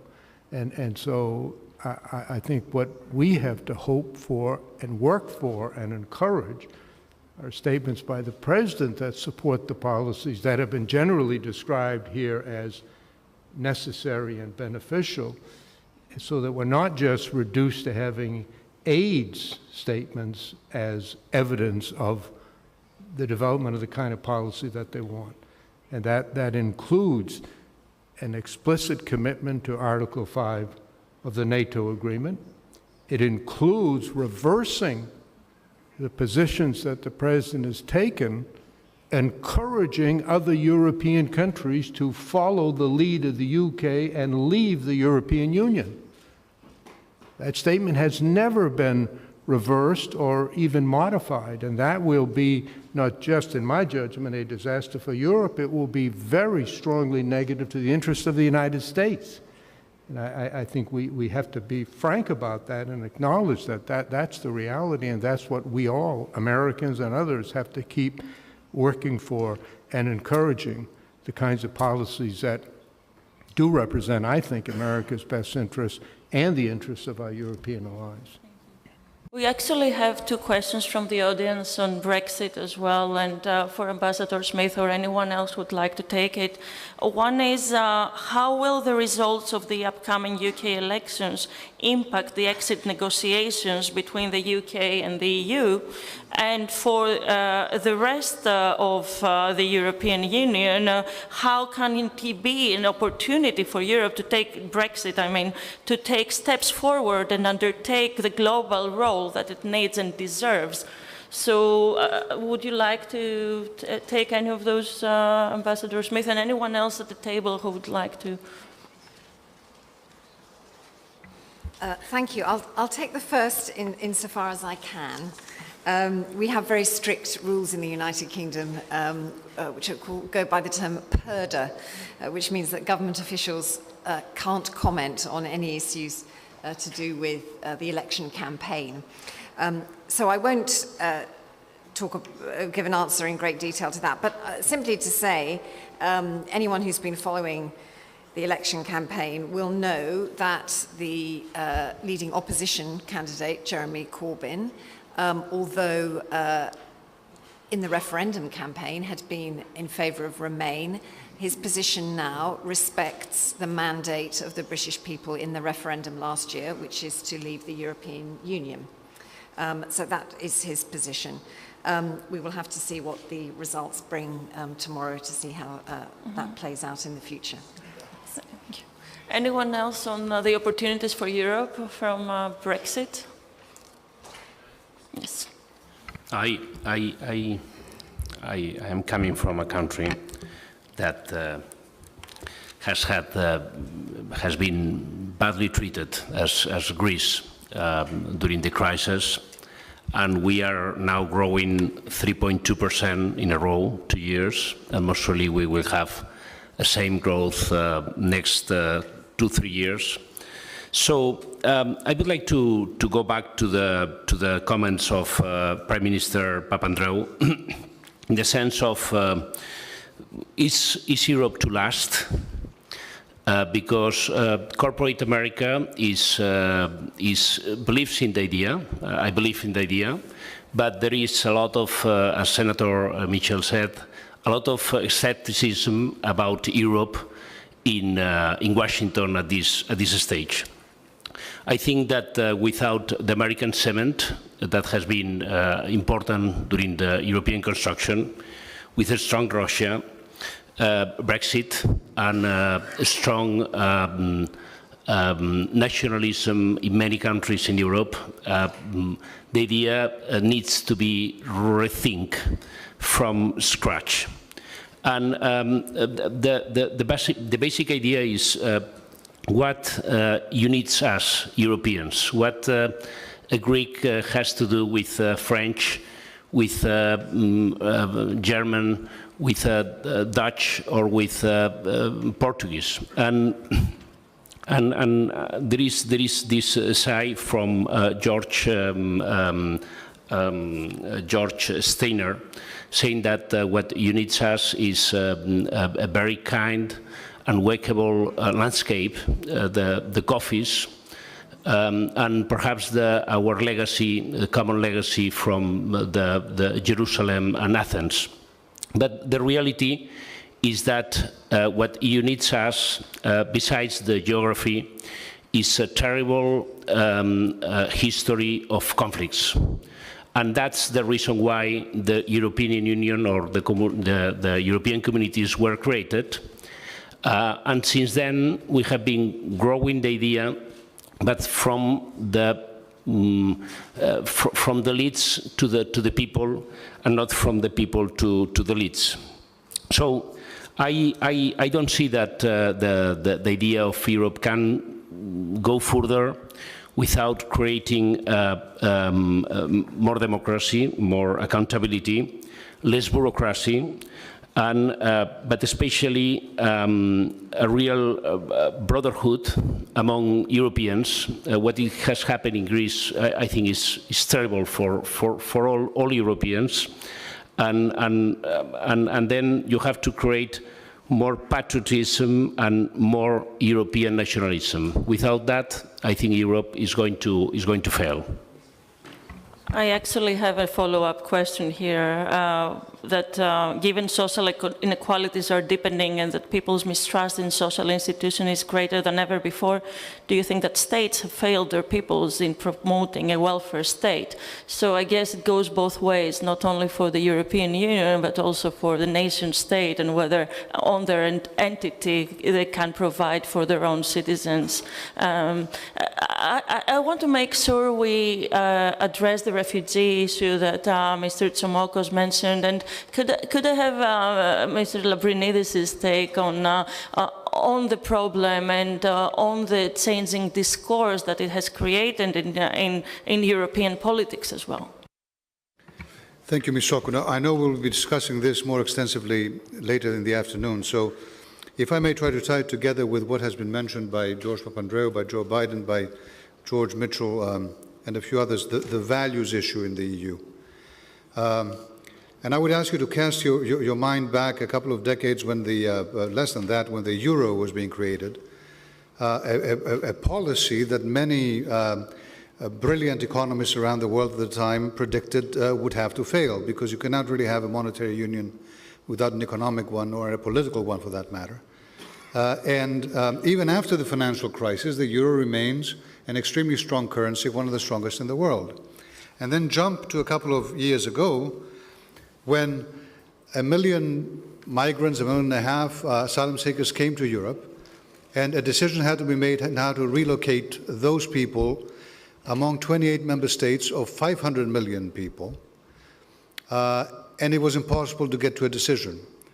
And the question then is why? Why is it that a policy that is fundamentally, potentially, in theory, flawed was so successful, and another one that it was pretty obvious and simple was so unsuccessful? And one might argue, now I'm throwing it out there for debate, that the reason is that, in fact, the values based upon which those two policies were built had changed dramatically between the early 2000s and 2015. In the early 2000s, the European Union, based on the value of responsibility and solidarity at the same time, was deeply committed to both of those values and had created a 500 million population of very optimistic European citizens around this project. It was a cement base of values upon which the euro was built. As shaky as it might have been as a policy, when it was built on that cement, it survived. And in 2014, I submit to you, especially after the financial crisis and the way that it was initially dealt by some European countries, you had a direct attack on the solidarity pillar of the European Union. The discussion that focused on who was a sinner and who was a saint started getting us Europeans fighting with each other. We lost the sense of we belonged together, proud together of the same project, and then when the migration issue came and we had to relocate the 1.5 million people, everyone was shut into their own shell. A quicksand of values on which you try to base a very sound policy didn't allow the policy to work. If I may say, just on this same values issue, two criticisms and concerns I have on the Trump administration personally. I'm not representing the EU here when I say this. And they do relate on values and particularly on human rights. You cannot possibly, in a values battle today in the world, where there are countries, in fact, I understand China's economic pull and attraction to Latin America.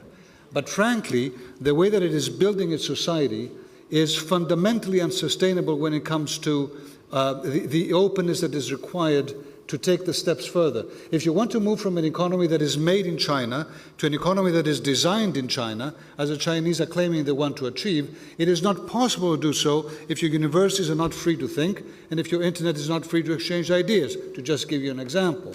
But Having said that, in a values war that we are in today, I understand, Katerina, I'm closing, to have a US president and a US administration go around and say, human rights, yes, of course, when Cuba violates them, but no, we openly admit that we will not raise it when Saudi Arabia violates them, is fundamentally sending a message to the world that human rights are a political game, that we are willing to play simply to promote your strategic interests. That is the death knell of the values that are in our DNA, as we discussed before. And secondly, when you have a situation where an US president will come out and say that, yes, maybe Russia or others killed people in Syria in a way that violates international law fundamentally, but hey, who are we to talk? Haven't we, the Americans, killed people as well? There, I would argue that the fact that no one is perfect in human rights and no one is, does not make us all equally imperfect, and it is enabling major human rights violations to take that kind of relativism. Thank you, Mr. Labrinidi. And if I can, I want to make sure we're running short of time, and I want to make sure the President of Colombia has a chance to also speak on the issue of the European Union, how you view it from your country, and whether you think that it's important to be strong and relevant, before I come back to the panel to conclude our discussion shortly. Thank you. When we were going to sign the agreement with the European Union, in the case of Colombia, we thought that the European Union is a guardian, is a safeguard for the rule of law. We signed two agreements with the European Union, the free trade agreement and the agreement for having a permanent political dialogue and dialogue on human rights. When I compare some countries of the European Union with Latin American countries, for instance, in the case of Greece, you have the average age is 43. In Latin American countries, 28. But youth unemployment is very high. With some countries, in the case of Greece, we have a similar problem. I would say that the top social problem in Latin American countries is the high level of youth unemployment in the middle of a very young people. For we need to work with the European Union within our own economic and social blocks to deal with this problem, to solve this problem. We need a strong investment rate. And the agreements with the European Union, these agreements provide investment confidence to our countries. One of the ideas I was looking for at the moment of signing this agreement was, if we are partnered with the European Union, we are going to create investment confidence in our countries. Of course, we need universal education, high-quality education. We have to renew the education because we have to confront the challenge of the artificial intelligence. And we need private-public partnership to provide youngsters with venture capital funds for them to undertake new enterprises. I consider that it is impossible to solve the problem of youth unemployment on the traditional way. Instead of looking for traditional jobs, we need to promote new enterprises that should be undertaken by youngsters. This afternoon, we will have the opportunity to talk on the refugee crisis in Colombia and in Venezuela.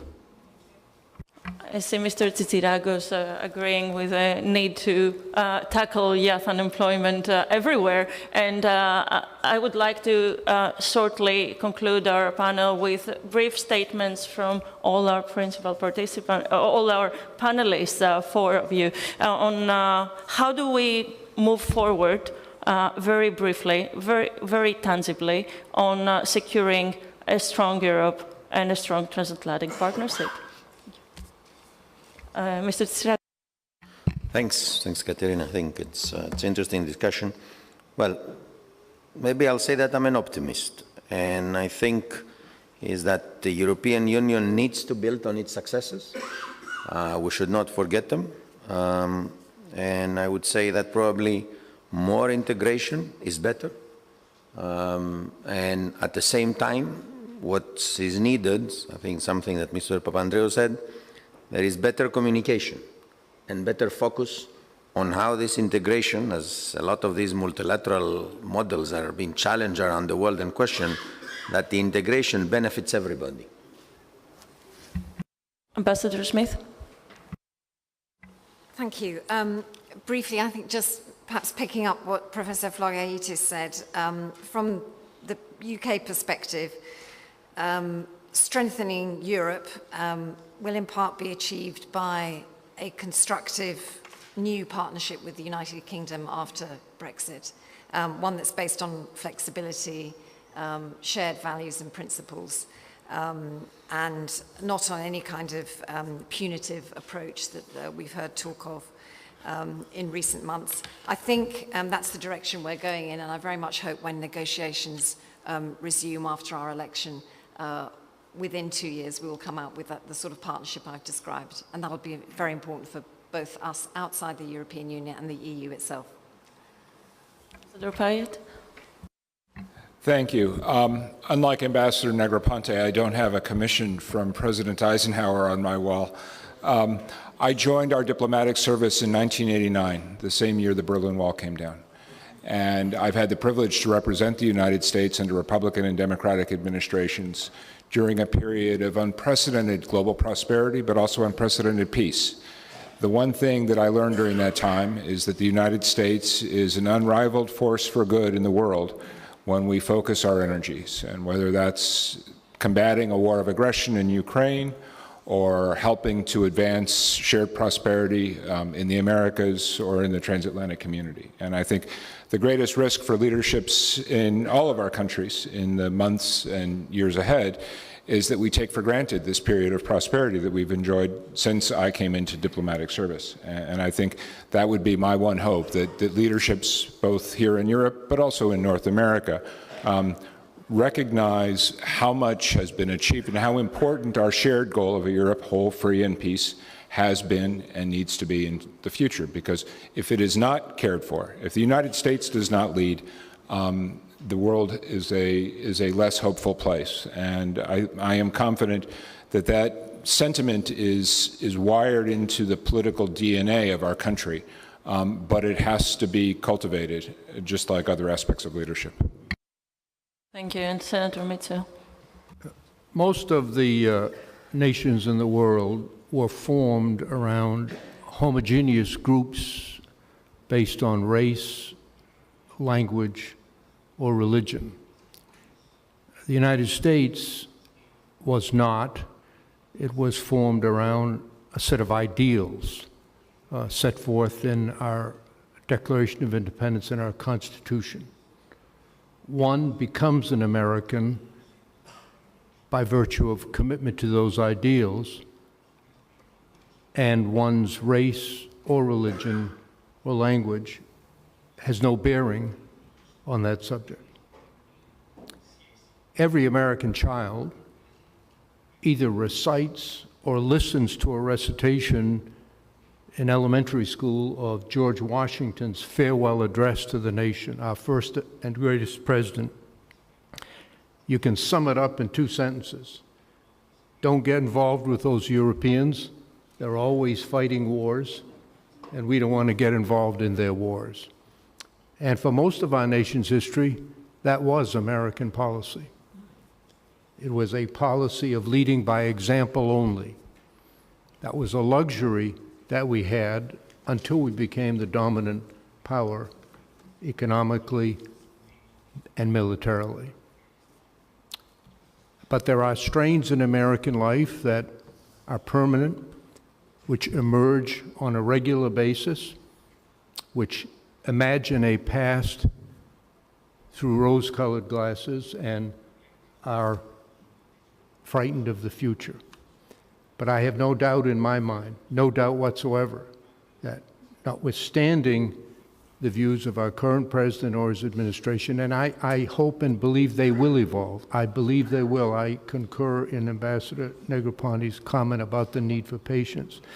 Nonetheless, we are fully committed in the world, and while we will remain the dominant military and economic power, the greatest source of influence by the United States in the world are our ideals. And we have to live up to those ideals, and I believe that we will. Thank you. Thank you very much. It's great to finish on an upbeat message. And thank you all for your contribution, to our principal participants, to our panelists, for your patience as well. It's been a long session. And please join us for lunch. Thank you.